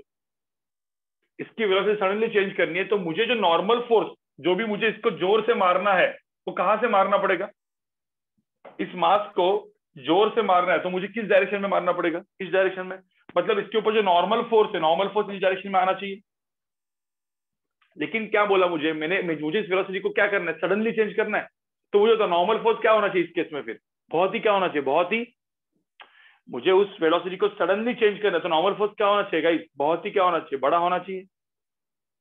ठीक है, अब बहुत ही बड़ा फोर्स के लिए हम लोग क्या लिखते हैं, हम लोग फोर्स लिखते हैं क्या, उसको हम लोग क्या बोलेंगे, सीधा क्या बोलेंगे, इसके ऊपर मुझे क्या डालना पड़ेगा, मुझे वेलोसिटी को सडनली चेंज करना है तो मुझे क्या करना पड़ेगा, मुझे इंपल्स डालना पड़ेगा, जिससे इस ब्लॉक की वेलोसिटी जो हो गई, इस बॉल की वेलोसिटी हो गई सडनली चेंज होके कितनी हुई। देखो मैं यहाँ पे लिख रहा हूँ, सडनली इसकी वेलोसिटी चेंज होके सपोज कुछ v फाइनल हो गई, और इस केस में मैं बोलूंगा v final is greater than v initial.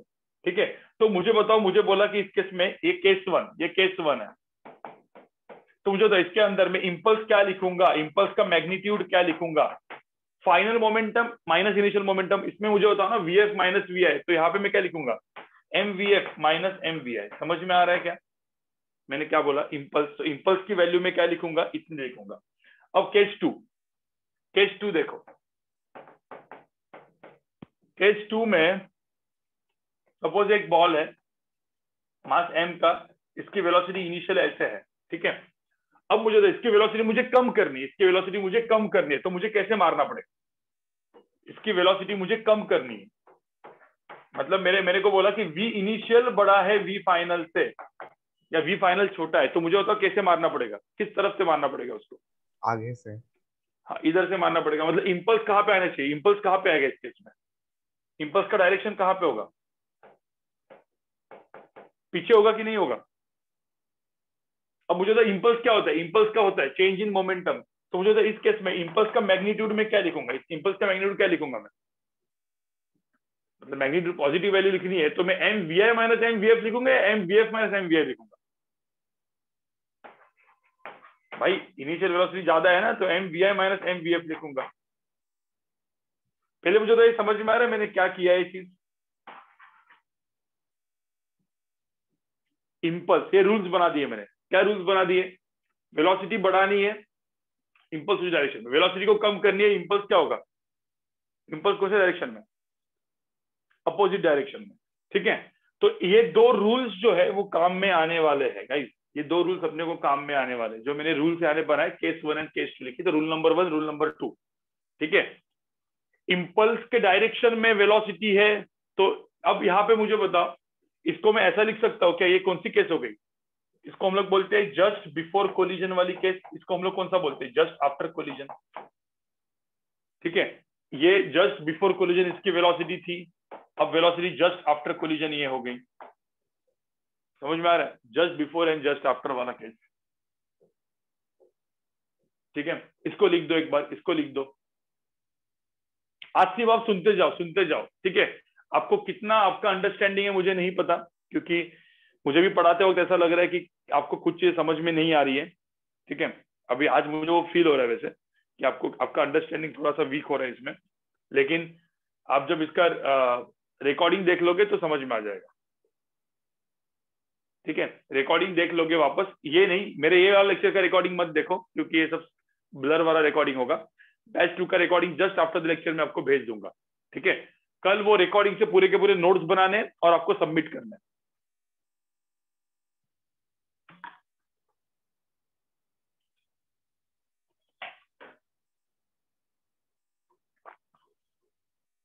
इसको लिखो जना रूल।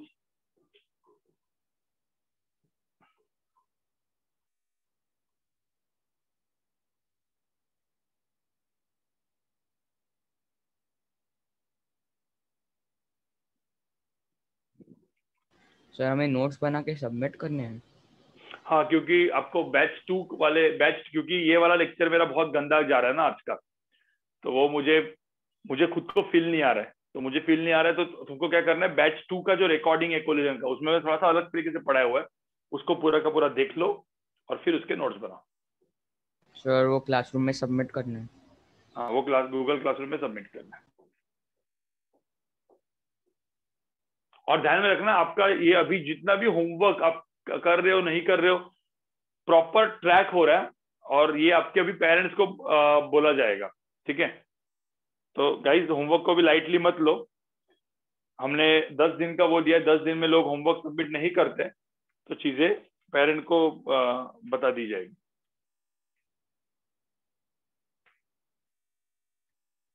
सर ये नोट्स बनाए कि नहीं बनाए?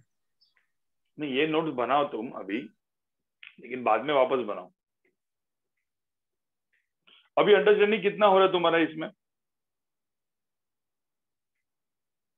अच्छा हो रहा है सर।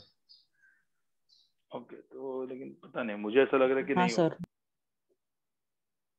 नहीं, लेकिन तभी भी वो कोई दिक्कत नहीं, अच्छा भी हो रहा होगा, तो वो बैच 2 का वो रिकॉर्डिंग तो देखना ही है तुमको, ठीक है।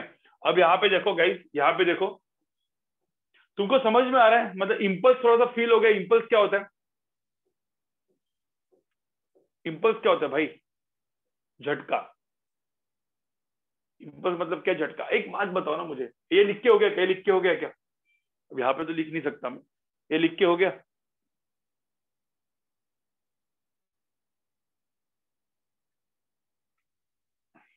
हाँ, कोई भी शॉक, बिल्कुल बिल्कुल। एक मिनट, यहाँ पे लिख देता हूं मैं। जेन का मैग्नीट्यूड होगा MVI माइनस MVA, ठीक है, MVI माइनस MVA, ठीक है। अरे भाई, क्यों ऐसे होगा? मुझे बताइए, इंपल्स कहाँ पे पीछे है, तो इसकी वेलोसिटी क्या होने वाली है? इसकी वेलोसिटी VI थी, वो VF हो गई। वेलोसिटी क्या होगी? कम हो गई ना। क्या लिखा है मैंने यहाँ? Initial velocity greater than VF। और मैंने क्या बोला यहाँ पे? मैग्नीट्यूड लिख रहा हूँ ना मैं, यहाँ पे मैग्नीट्यूड लिख रहा हूँ मैं।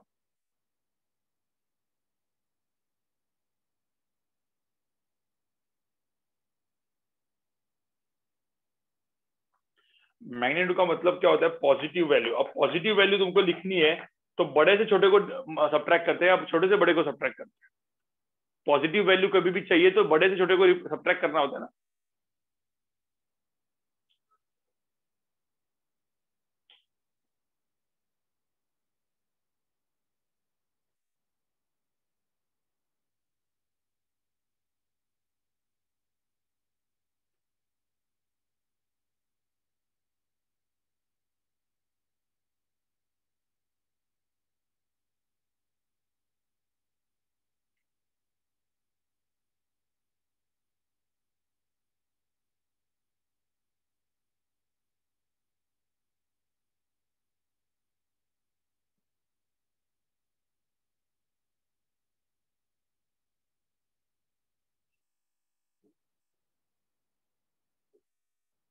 गाइस गाइस, आगे बढ़े।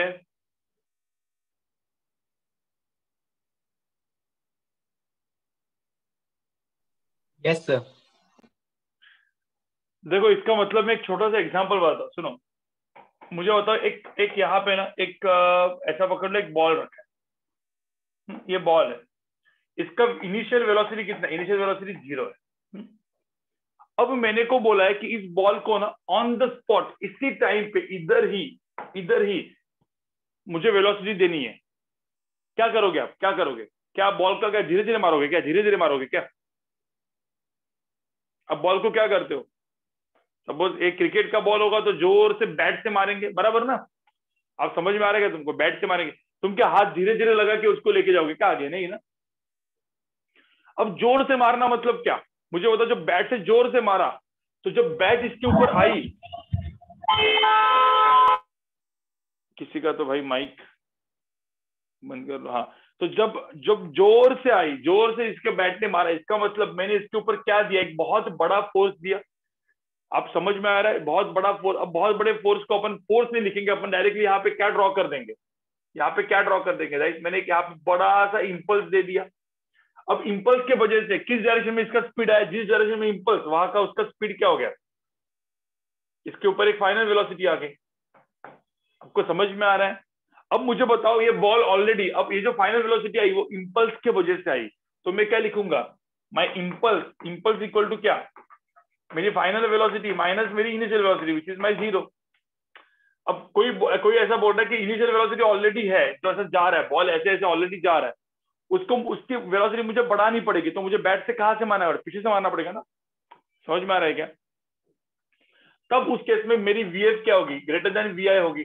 अब कोई बोलेगा सर बॉल ऑलरेडी ऐसे जा रहा है, बॉल ऑलरेडी वीआई से जा रहा है, अब इसकी मुझे वेलोसिटी ना कम करनी है, तो बैट कहां से मारनी पड़ेगी, इंपल्स कहां पे देना पड़ेगा, पीछे से बैट मारनी पड़ेगी, पीछे से बैट मारनी पड़ेगी, तो इसकी फाइनल वेलोसिटी क्या हो जाएगी गाइस, फाइनल वेलोसिटी क्या हो जाएगी, कम हो जाएगी। तो इस केस में मैग्नीट्यूड ऑफ इंपल्स में लिखूंगा, इसका मैग्नीट्यूड लिखूंगा, तो मैं क्या लिखूंगा, M V I minus M P F. अब समझ में आ रहा है तुमको, अब तो समझ में आया।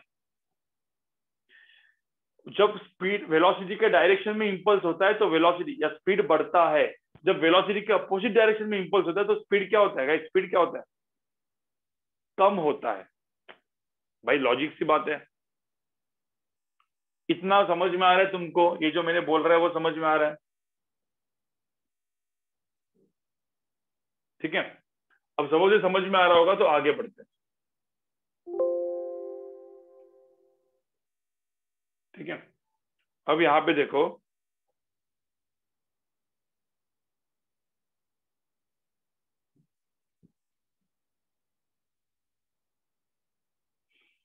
गाइस अब यहां पे देखो, अब हम लोग करते हैं एक्चुअली कोलिजन। अब सब लोग यहाँ पे देखो, सब लोग यहाँ पे देखो कोलिजन में होता क्या है, ठीक है। कोलिजन में क्या होता है कि ये दो बॉल्स, ये मास m1 का बॉल है, ये मास m2 का बॉल है। अब ये जा रहा है वेलोसिटी v1 से, ये जा रहा है वेलोसिटी v2 से, ठीक है। चलो एक काम करता है, u1 u2 लिखता हूं। ये जा रहा है वेलोसिटी u1 से, ये जा रहा है वेलोसिटी u2 से, ठीक है। मुझे होता है इनका, इन दोनों के अंदर कोलिजन कब होगा, कोलिजन कब होगा, कौन कौन किससे बड़ा होना चाहिए भाई, कौन बड़ा होना चाहिए। हाँ, तो यहाँ पे लिखा है u1 is greater than u2, ये होगा तो ही कोलिजन होगा। अब ऐसा पकड़ लो, this distance is very small, this is very small distance, very small distance. इसका मतलब क्या है, ये आपको समझने के लिए, वेरी स्मॉल मतलब इसका अभी क्या होने वाला है, क्या होने वाला है गाइस, यहाँ पे क्या होने वाला है, कोलिजन होने वाला है। तो मैं इसको ऐसे लिख दूं, this is nothing but what, just before collision लिख दूं यहाँ पे मैं। अब ये कोलिजन होने ही वाला है। अब मुझे तो दोनों बॉल का जब कोलिजन होगा तो क्या होगा, कोलिजन होने के बाद मुझे बताओ, मास m1 की वेलोसिटी कुछ चेंज होके v1 हो जाएगी, और मास m2 की वेलोसिटी चेंज होके कुछ क्या हो जाएगी, क्या हो जाएगी गाइस, v2 हो जाएगी। अब ये जो मैंने लिखा है ये था जस्ट आफ्टर कोलिजन, मतलब मैं जो केसेस को ड्रॉ किया ना गाइस, ये वाली केसेस है, मतलब बॉल ऐसे एकदम आजू बाजू में, ये हो गया और ऐसे हो गया, समझ रहे हैं, मतलब यही मैंने ड्रॉ किया है, लेकिन आपको समझने के लिए मैंने डिस्टेंस, मतलब ये वेरी स्मॉल डिस्टेंस है, मैंने ऐसा जूम करके लिखा है, ऐसा पकड़ लो, इसको जूम करके लिखा हुआ है, ठीक है। तो इतना समझ लो। अब मुझे बताओ इस केस में, अब मुझे इस केस में बताओ, इस केस में क्या होना चाहिए, जब ये कोलिजन होगा तो कौन बड़ा होना चाहिए किससे, पहले u1 बड़ा है u2 से, अब कौन बड़ा होना चाहिए, कौन किससे बड़ा होगा, v2 should be greater than v1 ना, v2 should be greater than v1, नहीं तो भाई ऐसा होगा ना, कोलिजन होते रहेगा, पहले कोलिजन हुआ, फिर सपोज v1 ही बड़ा है v2 से, तो वापस कोलिजन होगा, फिर वापस कोलिजन होगा, सब कोलिजन होते रहेगा, राइट, ऐसे ही होगा ना। तो सेकंड इसमें क्या हो जाएगा, v2 should be greater than क्या होना चाहिए, v2 should be greater than v1, right. समझ में आ रहा है, पहले में u1 is greater than u2, second में v2 is greater than v1। अब मुझे बताओ इस केस में, अब मुझे एक बात बताओ, इस केस के ऊपर इंपल्स कहां पे आएगा, m2 के ऊपर इंपल्स, जब कोई कोलिजन करता है तो m2 के ऊपर नॉर्मल फोर्स कहां पे आने वाला है, इंपल्स कहां पे आने वाला है, आगे। और मुझे बताओ m1 के ऊपर इंपल्स कहां पे आने वाला है, इंपल्स कहां पे आने वाला है, पीछे, ये समझ में आ रहा है तुमको? तो अब मुझे बताओ एफबीडी में लिखूंगा, मैं एफबीडी M2 की लिखता हूँ, इंपल्स एफबीडी। अब जब मैं बोलता हूँ इंपल्स एफबीडी का मतलब क्या होता है? अब इंपल्स एफबीडी ऑफ M2, जब मैं M2 की इंपल्स एफबीडी बनाऊंगा तो मुझे बताओ Jn का मैग्नीट्यूड क्या लिखूंगा? मैं Jn का मैग्नीट्यूड क्या लिखूंगा? इंपल्स U2 के डायरेक्शन में है तो मैं क्या लिखूंगा? M2V2 minus M2U2। समझ में आ रहा है क्या ये चीज गाइस? भाई मैं सिर्फ ये इसकी मैं एफबीडी यहाँ पे लिखूं तो ये ऐसे आएगी, ठीक है। अब मुझे बताओ मैं suppose impulse FBD of M1 लिखता हूं, तो इंपल्स एफबीडी ऑफ M1 क्या होगी? इंपल्स एफबीडी ऑफ M1 क्या होगी? Jn का मैग्नीट्यूड क्या होगा? इस केस में Jn का मैग्नीट्यूड क्या होगा? Jn पीछे है, ये आगे है, तो क्या कौन बड़ा होगा गाइस? कौन बड़ा होगा? M1U1 माइनस क्या M1V1 होगा। अब दोनों को मैंने इक्वेट कर दिया, इक्वेशन नंबर 1 एंड 2 को मैंने इक्वेट कर दिया, इक्वेशन नंबर 1 एंड 2 को मैंने इक्वेट कर दिया, तो क्या आने वाला है गाइस? क्या आने वाला है? M2V2 minus M2U2 is equal to M1U1 minus M1V1। ठीक है, इधर उधर लेके जाओ, क्या दिखा तुमको? M2V2 plus M1V1 is equal to M1U1। क्या दिख गया यहाँ पे? ये क्या दिख रहा है आपको? ये क्या चीज दिख रही है? ये चीज क्या दिख रही है? Conservation of momentum. Conservation. Right, momentum before collision equal to momentum after. तो इसको हम लोग क्या बोलेंगे? Momentum conservation. समझ में आ रहा है क्या तुमको? लेकिन ये मोमेंटम कब कंजर्व कर रहे हैं अपन? कब कंजर्व कर रहे हैं? मोमेंटम कंजर्व कब हो रहा है? Just before and just after. ये कब का केस है? एक मिनट रुको।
गाइस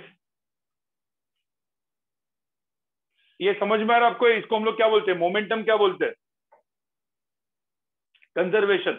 लेकिन मुझे बताओ मोमेंटम कंजर्व कब कर पाए हम लोग? कब किए हम लोग? ऐसा बोल सकते हैं क्या? देखो यहाँ पे इसके ऊपर का इंपल्स आगे, इसके ऊपर का इंपल्स पीछे। जब सिस्टम को देखेंगे, सिस्टम को देखो, पूरे सिस्टम को देखो, मैंने मुझे बताया इस पूरे सिस्टम को देखो, नेट इंपल्स कितना है इस सिस्टम में? नेट इंपल्स कितना है?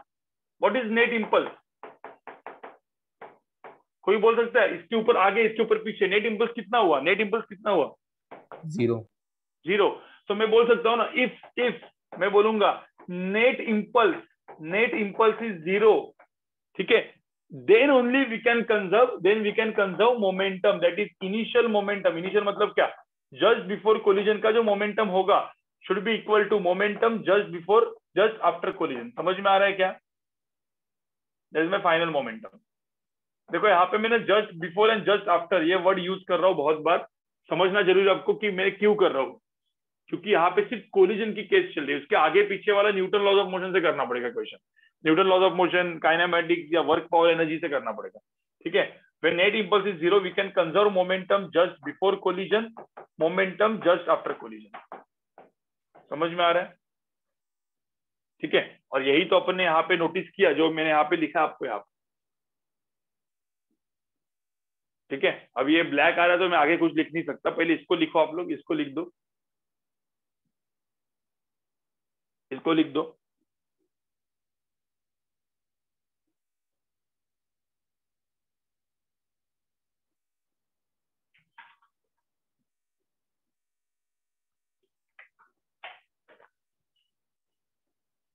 आज लेक्चर में 1 बजे खत्म कर दूंगा, ठीक है, फिर मैं आपको कुछ चीजें देखने के लिए बोल दूंगा, वो पूरा का पूरा नोट बना के लेके आओ, ठीक है, नोट बना के लेके आओ।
गाइस लिख के हो गए?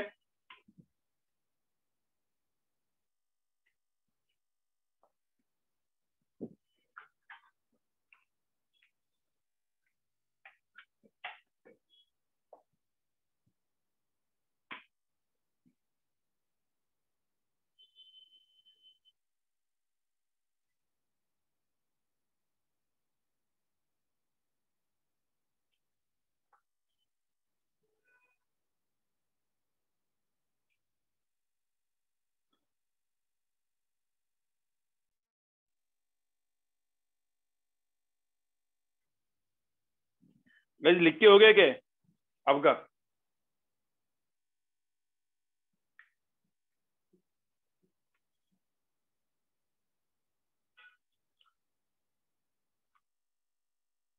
ठीक है, अब मुझे एक बात बताओ, यहाँ पे आगे कैसे करोगे, इसके बाद क्या करोगे?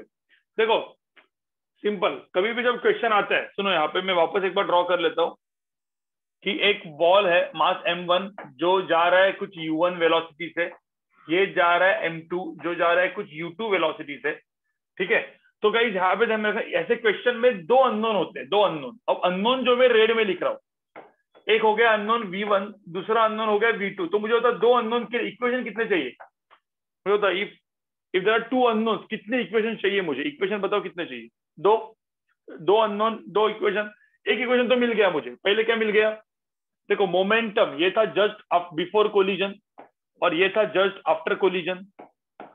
तो जस्ट बिफोर कोलिजन का टोटल मोमेंटम कितना था, m1 u1 plus m2 u2 is equal to m1 v1 plus m2 v2।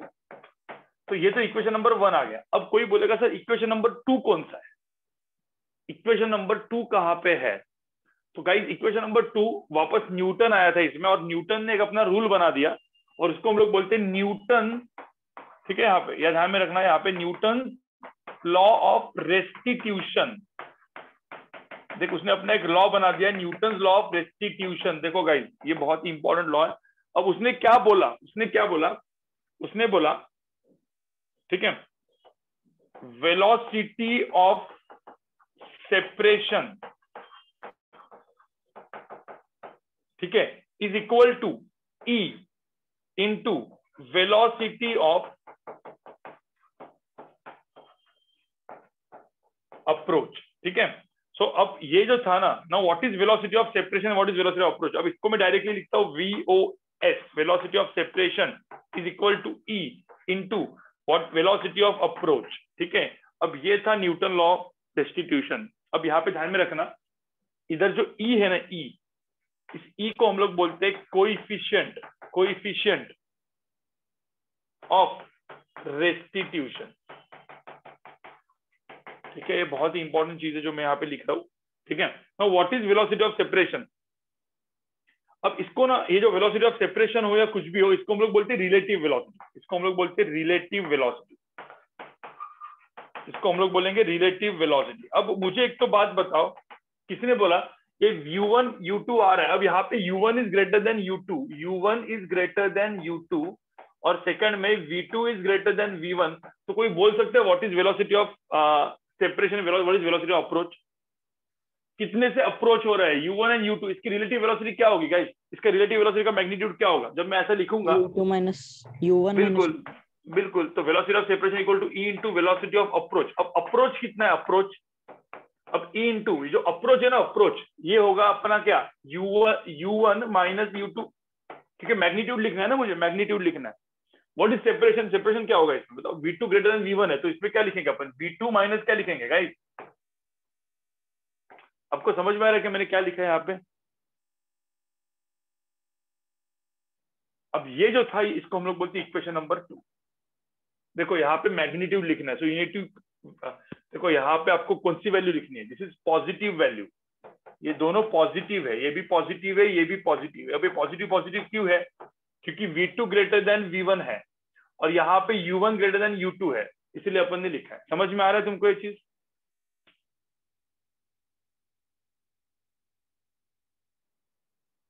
देखो न्यूटन लॉ ऑफ रेस्टिट्यूशन क्या है, what is Newton law of restitution, किसी ने बोला what is Newton law of restitution, क्या है, what is Newton law of restitution, velocity of separation equal to E into velocity of approach is my Newton law of restitution.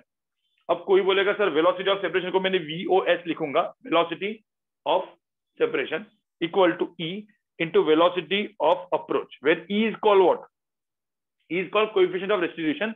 यानी जो velocity of separation है ना, उसको हम लोग बोलेंगे relative velocity. This is nothing but relative velocity, जो मैंने लिखा है ना यहाँ पे, this is nothing but relative. तो अब मुझे बताओ वेलोसिटी ऑफ अप्रोच क्या है भाई, कोलिजन कब होगा, कोई भी दो बॉडी कब कोलाइड करेंगे, जब अप्रोच होके क्या होगा, कोलाइड होगा ना। तो अप्रोच मतलब क्या, कोलिजन होने के पहले, और सेपरेट कब होगा, बॉडी सेपरेट कब होगी, कोलिजन होने के बाद, बराबर ना। तो जस्ट आफ्टर कोलिजन का जो केस है उसको हम लोग सेपरेशन लिखते हैं, ठीक है। तो यहाँ पे आप देखोगे इस केस में, मैं यहाँ पे ग्रीन में लिखता हूँ, वेलोसिटी ऑफ सेपरेशन का मैग्नीट्यूड लिखोगे इसमें, तो क्या लिखेंगे, v2 माइनस v1 लिखेंगे। किसी ने ऊपर देखो, ऊपर बोलेगे वेलोसिटी ऑफ अप्रोच का मैग्नीट्यूड लिखो, तो क्या लिखेंगे अपन, u1 माइनस u2। समझ में आ रहा है? फिर अपना ये फॉर्मूला, बस ये जो फॉर्मूला है यही है न्यूटन लॉ ऑफ रेस्टिट्यूशन। अब ई क्या है उसके बारे में बताऊंगा, व्हाट इज ई, ये इसके बारे में बताऊंगा मैं, पहले इतना लिख दो। ठीक है, अभी जो बता रहा हूं ना, एटलीस्ट वन टाइम आपके दिमाग में जा रहा है। ठीक है, ये वन टाइम आपके दिमाग में जाने दो, जब रिकॉर्डिंग देख लोगे, ठीक है, आज या कल मैं आपको रिकॉर्डिंग देख, आज तो शायद से टाइम नहीं मिलेगा आपको, कल रिकॉर्डिंग पूरी की पूरी इसकी देख लो, समझ में आ जाएगा पूरा। ठीक है सर मुझे एक डाउट है। हाँ, सर जो आफ्टर कोलिजन जो वेलोसिटी की डायरेक्शन होगी वो तो कुछ भी हो इम्पल्स सकती है, पे कुछ भी। डिपेंड, हाँ, सर वो वो कुछ भी इम्पल्स हो पे सकती डिपेंड करेगा। है। यस यस, कुछ भी हो सकती ओके है, सर। वो आगे पीछे कुछ भी, तो उसके केसेस बताऊंगा मैं, कुछ भी हो सकते है, सही बोला तू। ठीक है, लेकिन अभी के लिए इक्वेशन नंबर 1 इक्वेशन नंबर 2 समझ में आ रहा है? हाँ सर। तो पहले इतना लिखो, इसको इतना लिखो, मैं इसके केसेस दूंगा, मैं केसेस देता हूँ, आपको समझ में आएगा, केसेस दूंगा तो आपको और समझ में आएगा। ठीक है, मैं थ्योरेटिकली पहले कोलिजन को खत्म कर रहा हूं।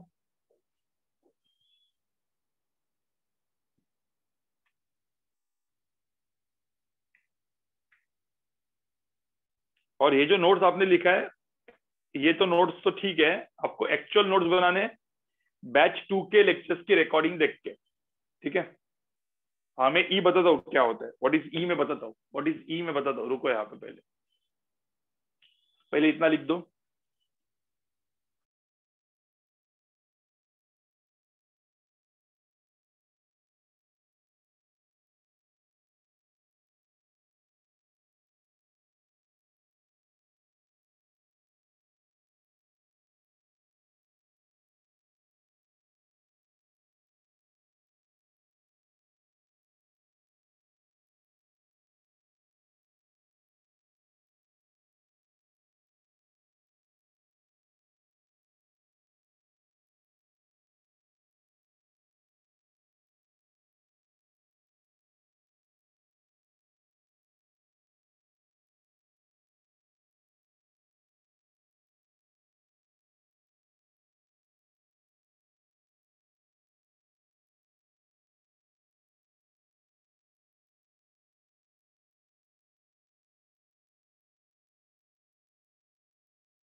गाइस समझ में आ रहा है? Yes, sir. नहीं समझ में नहीं आएगा तो भी चलेगा, देखते रहो। ठीक है, चलो आगे बढ़ू या फिर और थोड़ा टाइम रुकूं इसके ऊपर।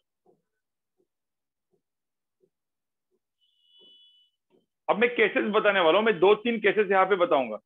ठीक है, मैं 2-3 केसेस यहाँ पे बताऊंगा न्यूटन लॉ ऑफ रेस्टिट्यूशन के, सिर्फ न्यूटन लॉ ऑफ रेस्टिट्यूशन के। ठीक है, 2-3 केसेस बताऊंगा और फिर बताऊंगा क्वेश्चंस को कैसे सॉल्व करना है, क्वेश्चंस को सॉल्व कैसे करना है वो इसके बाद। पहले केसेस देखो।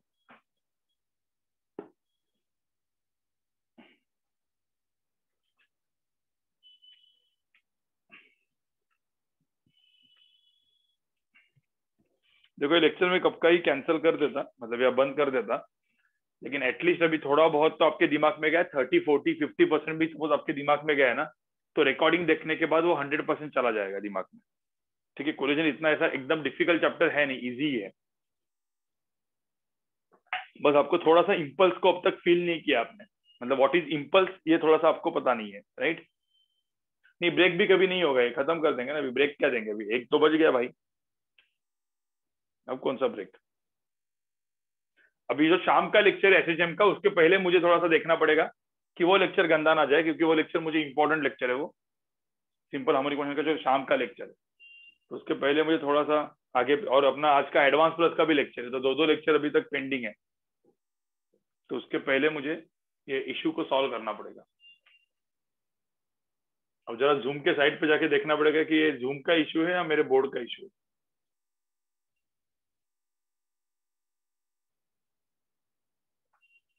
ठीक है, तो अब एक बात बताओ मुझे, ठीक है? अभी मैं 2-3 केसेस बताता हूँ। गाइस मैंने क्या बोला? What is Newton law of distribution? It is velocity of separation का magnitude is equal to E into velocity of approach का मैग्नीट्यूड। इतना तो पहले मुझे बताओ, ये तो फॉर्मूला सबको समझ में आ ही चुका है, ठीक है? अब ई क्या है वो बाद में बताऊंगा मैं, ई अब तक बताया नहीं है मैंने। ई को हम लोग कोएफिशिएंट ऑफ सब्स्टिट्यूशन बोलते हैं, लेकिन क्या है वो बाद में बताऊंगा। अब वेलोसिटी ऑफ सेपरेशन मतलब क्या? ये रिलेटिव वेलोसिटी है, रिलेटिव। ये भी रिलेटिव वेलोसिटी है, ये भी रिलेटिव वेलोसिटी है, लेकिन उसकी पॉजिटिव वैल्यू है, वो रिलेटिव वेलोसिटी की पॉजिटिव वैल्यू है। Now what is relative velocity? भाई हम लोग ने इसको सब्ट्रैक्ट क्यों किया? What is relative velocity? Velocity of A with respect to B. कभी भी हम लोग जब velocity of A with respect to B लेते हैं, it is nothing but what? Velocity of A minus velocity of B, ऐसा लिखते हैं ना अपन। तो यही है वो रिलेटिव वेलोसिटी। तो इसका मैग्नीट्यूड हम लोग एक्चुअली लिखते हैं, राइट? इसका मैग्नीट्यूड हम लोग लिखते हैं। तो अब मुझे ना केस बताता हूँ, ठीक है? अब तुम लोग बताओ मुझे यहाँ पे क्या होगा। ऐसा पकड़ लो, एक बॉल है, ये दूसरा बॉल है, ये जा रहा है U1 से, ये जा रहा है U2 से। अब कोलिजन हो रहा है। जस्ट कोलिजन होने के बाद, ठीक है, तो ये जो मैंने वेलोसिटी लिखा है ये है जस्ट बिफोर कोलिजन। अब मैं यहाँ पे लिख देता हूँ जस्ट आफ्टर कोलिजन। ये जो बॉल है, ये बॉल गया पीछे डायरेक्शन में, और V1 वेलोसिटी V1, और ये बॉल गया आगे के डायरेक्शन में, ठीक है? तो ये था जस्ट आफ्टर कोलिजन। अब इस केस में वेलोसिटी ऑफ सेपरेशन क्या लिखेंगे आप? वेलोसिटी ऑफ सेपरेशन क्या लिखेंगे आप? V1 ठीक है, plus V2। हाँ, V1 प्लस, ध्यान में रखना, दो वेक्टर्स को सब्ट्रैक्ट करना होता है ना, लेकिन दो वेक्टर अपोजिट डायरेक्शन में सब्ट्रैक्ट करेंगे तो क्या आएगा? ऐड ही करना पड़ेगा। समझ में आ रहा है कि नहीं आ रहा है भाई? रिलेटिव वेलोसिटी और velocity of A with minus B, तो इन दो वेक्टर्स को सब्ट्रैक्ट करो जो कि अपोजिट डायरेक्शन में, मतलब दो वेक्टर को अपन अपोजिट डायरेक्शन वाले वेक्टर को सब्ट्रैक्ट करते, तो हम लोग बेसिकली क्या करते हैं? ऐड ही करते हैं ना। तो अब मुझे बताओ यहाँ पे जब मैं इक्वेशन लिखूंगा velocity of separation is equal to E into velocity of approach, तो इसमें वेलोसिटी ऑफ सेपरेशन को मैं क्या लिखूंगा? V1 plus V2 is equal to E. Velocity of approach क्या लिखूंगा मैं? अप्रोच क्या लिखूंगा? पॉजिटिव वैल्यू क्या लिखूंगा? U1 minus U2। समझ में आ रहा है क्या? ठीक है। किसी ने बोला केस 2। अब केस 2 देखो, केस 2, ठीक है, यहाँ पे देखो। केस 2 में मैंने बोला कि एक M1 है जो वेलोसिटी U1 से ऐसे आ रहा है, M2 है जो ऐसे U2 आ रहा है, ठीक है? तो ये हो गया मेरा जस्ट बिफोर कोलिजन, और बोला जस्ट आफ्टर कोलिजन। चल मैं ड्रॉ ही कर लेता हूँ। जस्ट आफ्टर कोलिजन है, M1 जो है वो गया ऐसे वेलोसिटी V1 से, और M2 गया वेलोसिटी V2 से। तो अब मुझे बताओ इस केस में what is velocity of separation? मतलब velocity of separation is equal to E into velocity of approach. Formula लिखूंगा तो मुझे बताओ सेपरेशन में कौन सा वेलोसिटी बड़ा होना चाहिए? V1 बड़ा होना चाहिए, V2 बड़ा होना चाहिए? भाई V1 बड़ा होना चाहिए, बिल्कुल। तो वेलोसिटी ऑफ सेपरेशन के लिए मैं क्या लिखूंगा? V1 माइनस V2 करूंगा, नहीं तो हर बार कोलिजन होते रहेगा ना, वो जो कि पॉसिबल ही नहीं है। Is equal to E into velocity of approach क्या होगा? U1 ऐसे आ रहा है, U1 plus U2। Yes, U1 और U2 ऐसे आ रहा है, तो यहाँ पे U1 प्लस U2। तो आपको समझ में आया कैसे लिखना है गाइस? आपको समझ में आया कि इक्वेशन कैसे लिखना है? अब तक मैंने ई के बारे में बताया नहीं कि व्हाट इज ई, ई होता क्या है। पहले इन दो केसेस को भी लिख दो, आपको चाहिए तो दो केसेस को भी लिख लो, दो केसेस को लिख लो। तो मुझे ऐसा लगा था कि आपको लेक्चर बिल्कुल समझ में नहीं आ रहा है, लेकिन एटलीस्ट थोड़ा बहुत तो आपको समझ में आ रहा है इन शॉर्ट। हाँ sir. Yes, sir. Yes sir. ठीक है, तो चलो थोड़ा बहुत तो आ रहा है, कोई दिक्कत नहीं आपको, लेकिन तभी भी बैच 2 के रिकॉर्डिंग तो देखनी ही है। देखिए मैं लेक्चर की लिंक भेज दूंगा, तो 3 से 4 लेक्चर, 2 या 3 लेक्चर आपको देखने पड़ेंगे। 2 लेक्चर देखने पड़ेंगे, 2 या 3 नहीं, 2 लेक्चर्स।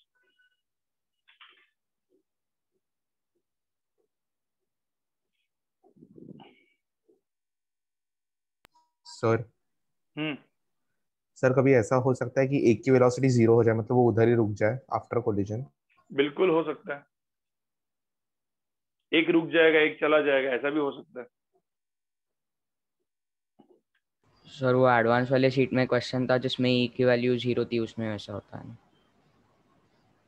हाँ वो ई की वैल्यू 0 है, तो ई की वैल्यू 0 मतलब नहीं, दोनों चिपक के चले गए उसमें। अब बताता हूँ मैं वो क्या होता है, उसको क्या बोलते हैं हम लोग, मैं बताता हूँ। पहले मुझे होता इतना लिख दो, इतना लिख दो। अब मैं ई के बारे में डिस्कस करने वाला होगा, ई के बारे में डिस्कस करने वाला। ये जो ई है वो होता क्या है उसके बारे में अपन डिस्कस करते हैं।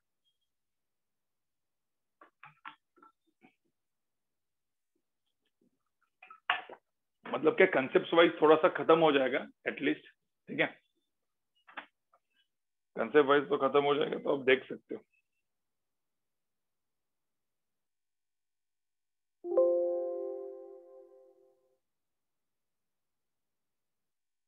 कुछ तो लेकिन पंगा हुआ है, लेकिन इसमें क्या पंगा हुआ है वो नहीं पता।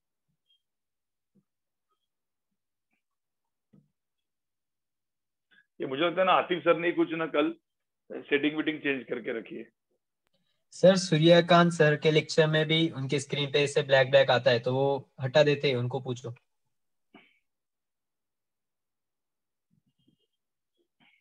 ओके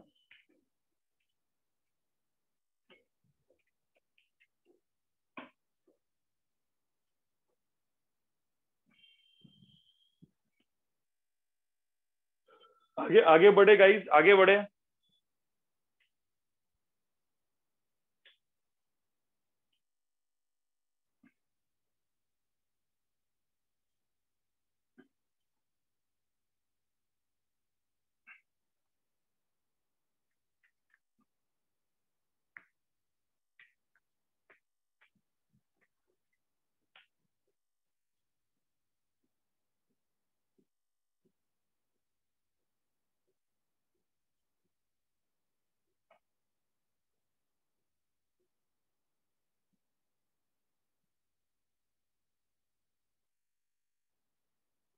चलो ये देख लो, अभी आगे देख लो।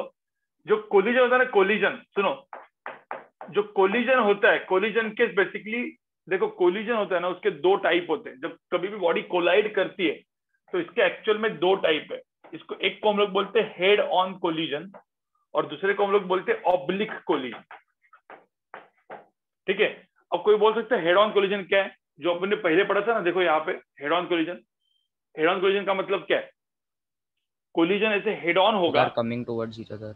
हाँ मतलब नहीं मतलब इन शॉर्ट क्या है, दोनों मतलब बॉडी की जो लाइन ऑफ एक्शन होती है, देखो यहाँ पे इसमें ये इसको हम लोग बोलते हैं वन डायमेंशन, 1D कोलिजन, बराबर ना। मतलब बेसिकली जो वेलोसिटीज होते हैं और इंपल्स का लाइन ऑफ एक्शन, अब इसको हम लोग बोलते हैं इंपल्स लाइन ऑफ एक्शन। आपको पता नहीं इसके ऊपर इंपल्स कहाँ पे ऐड करेगा। अब यहाँ पे देखो, जैसे मैंने यहाँ पे लिखा है, सपोज इसके ऊपर इंपल्स आगे ऐड करेगा, इसके ऊपर इंपल्स पीछे ऐड करेगा, तो इंपल्स की लाइन ऑफ एक्शन कौन सी हो गई, ये हो गई ना इंपल्स, जहां पे कांटेक्ट हो रहा है। तो इसको बोलते हैं इंपल्स की line of action and velocities सब एक डायरेक्शन में है कि नहीं है गाइस, एक ही लाइन में है ना सब कुछ चीजें। तो जो वन डायमेंशन कोलिजन होता है उसको हेड ऑन कोलिजन बोलते हैं। और आपने स्नूकर बॉल देखा होगा, स्नूकर या पूल टेबल देखा है, जहां पे एक बॉल आता है कोई डायरेक्शन में, दूसरे दो बॉल को करता है और अलग अलग जगह पे जाता है, अलग अलग जगह पे, तो अलग अलग जगह पे जाता है। तो ये जो कोलिजन हो गया, उस कोलिजन को हम लोग मतलब 2 डायमेंशन 2D कोलिजन बोल सकते हैं। तो ये 2 डायमेंशन कोलिजन है जो स्नूकर टेबल पे वगैरह होता है। तो ये दो टाइप के कोलिजन होते हैं।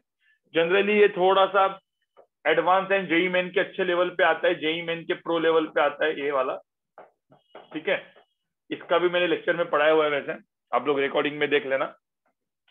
और हेड ऑन एंड ऑब्लिक, इन दोनों के अंदर 3 टाइप के कोलिजन होते हैं, जिसको हम लोग बोलते हैं परफेक्टली इलास्टिक कोलिजन, ठीक है। एक होता है नॉर्मल इन इलास्टिक कोलिजन और एक होता है परफेक्टली इन इलास्टिक कोलिजन। अब जो मैंने आपको ई बोला था ना, ई, इसमें ई की वैल्यू होती है 1, इसमें ई की वैल्यू होती है 0। परफेक्टली इन इलास्टिक जब बोलेंगे तो इसमें ई की वैल्यू कितनी होगी, ई की वैल्यू कितनी होगी गाइस, 0। और जो इन इलास्टिक होगा इसमें ई की वैल्यू होगी 0 to 1। समझ में आ रहा है क्या, समझना नहीं है, ये तो मतलब थेरोटिकल चीज है, ठीक है, ये एकदम थेरोटिकल चीज है guys. E is equal to 1, E की वैल्यू परफेक्ट इन इलास्टिक में 0 to 1 के बीच में होगी और परफेक्ट इन इलास्टिक में ई की वैल्यू 0 होगी, ठीक है। गाइस एक छोटा सा एग्जांपल मुझे यहाँ पे देना पड़ेगा। एक छोटा सा एग्जांपल दे दूं मैं पहले आपको इधर यहाँ पे, ठीक है। एक छोटा सा एग्जांपल दूंगा मैं, मतलब उसके 2 पार्ट दूंगा और फिर अपन लेक्चर को खत्म कर देंगे, फिर आपको देख के आना है, ठीक है। इससे लेक्चर खत्म हो जाएगा।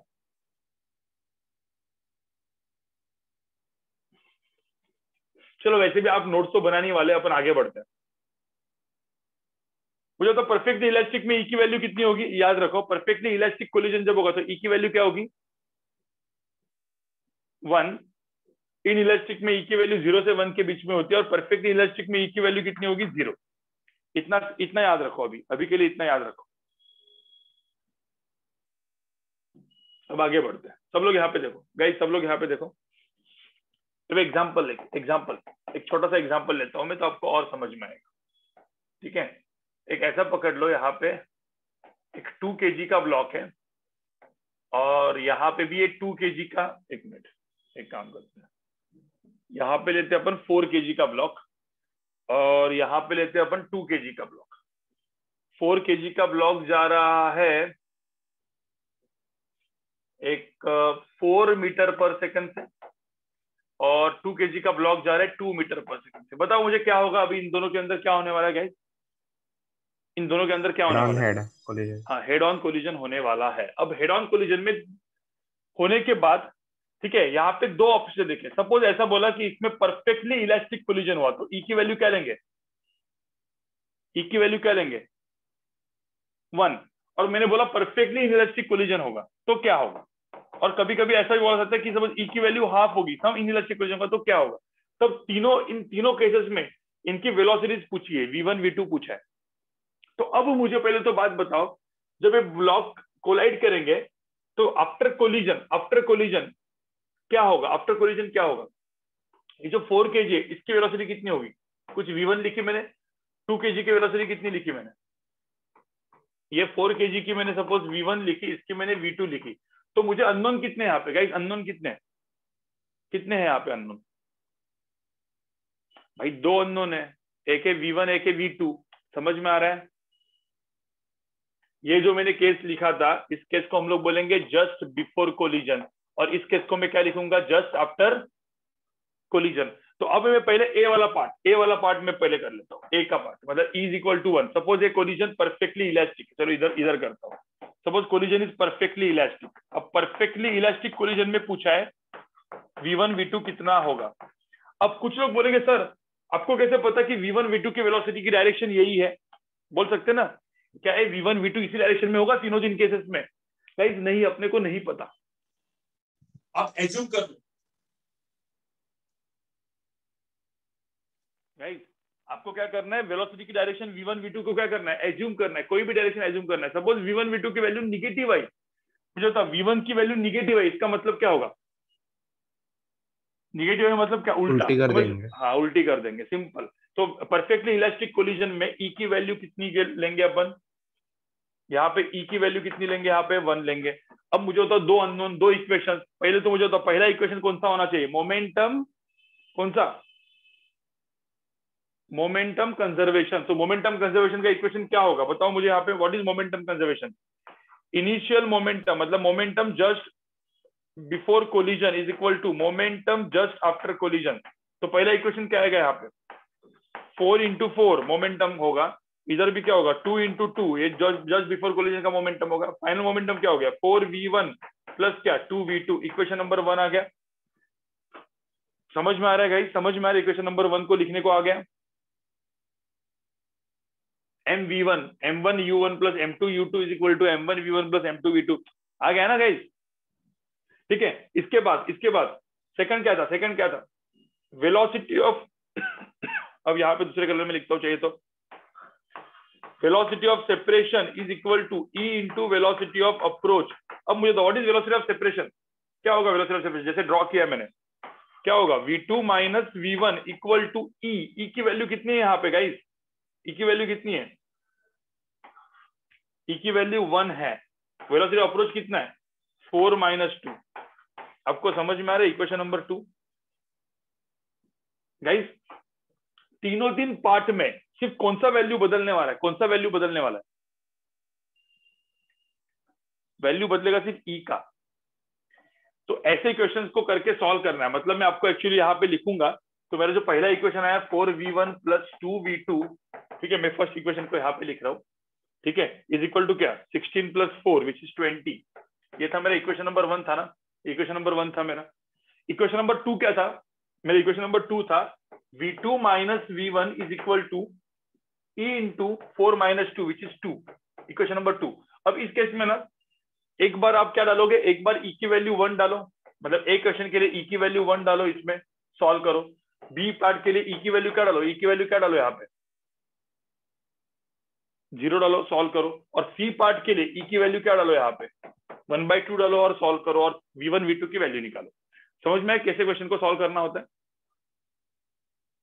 गाइस? क्वेश्चन को कैसे सॉल्व करना होता है समझ में आया? फिर v1 v2 की वैल्यू आपको मिल जाएगी। अभी आपको एक काम करना है, मैंने आपको इन जनरल बता दिया, मैं यहाँ पे लेक्चर को स्टॉप कर रहा हूँ। कोलिजन का बेसिक मतलब मैंने आपको यहाँ पे बता दिया, लेकिन अभी आपको बैच 2 का पूरा रिकॉर्डिंग अच्छे से देखना पड़ेगा, तो ही आपको कोलिजन अच्छे से समझ में आएगा, ठीक है। लेकिन एक इन जनरल आपको समझ में थोड़ा सा आइडिया आ गया क्या कोलिजन का गाइस? कोलिजन का थोड़ा सा हाँ, सर। आइडिया आ गया एटलीस्ट? Yes sir. हाँ सर।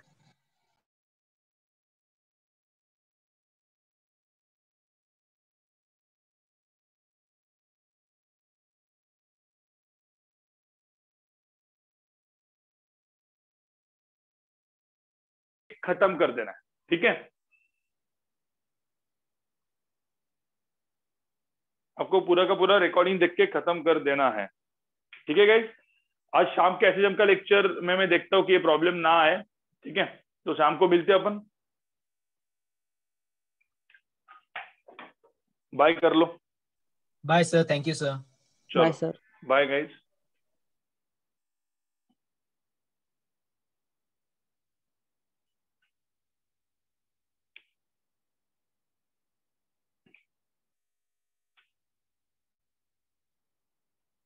सर वो शायद ना स्क्रीन शेयर का कुछ सेटिंग्स में कुछ गड़बड़ हुआ है, इसलिए वो ऐसा हो रहा है। नहीं मैं देखता हूँ कुछ, अभी अभी उसके ऊपर जरा देखता हूँ कि क्या प्रॉब्लम है एग्जैक्ट, क्योंकि मुझे वो ऐसे में सब लोग होंगे ना। ये तो क्या है, ये तो आपका रिकॉर्डिंग ऑलरेडी बना हुआ है बैच 2 का, तो वो तो आप वैसे भी देख सकते हो, लेकिन एसएसएम की तो फर्स्ट टाइम पढ़ाऊंगा सबके लिए, ठीक है। जूम का बग है या किसका बग है पता नहीं, देखते हैं, ठीक है। सर और आप फिजिक्स का 3 आवर्स करने वाले हो, आतिफ सर बोल रहे थे। नहीं नहीं, फिजिक्स का 3 आवर्स नहीं होगा, मैथ्स का हो जाएगा, अच्छा सर। ठीक है। क्योंकि फिजिक्स का 3 आवर्स करेंगे तो पहले हालत खराब होती है और हालत खराब हो जाएगी,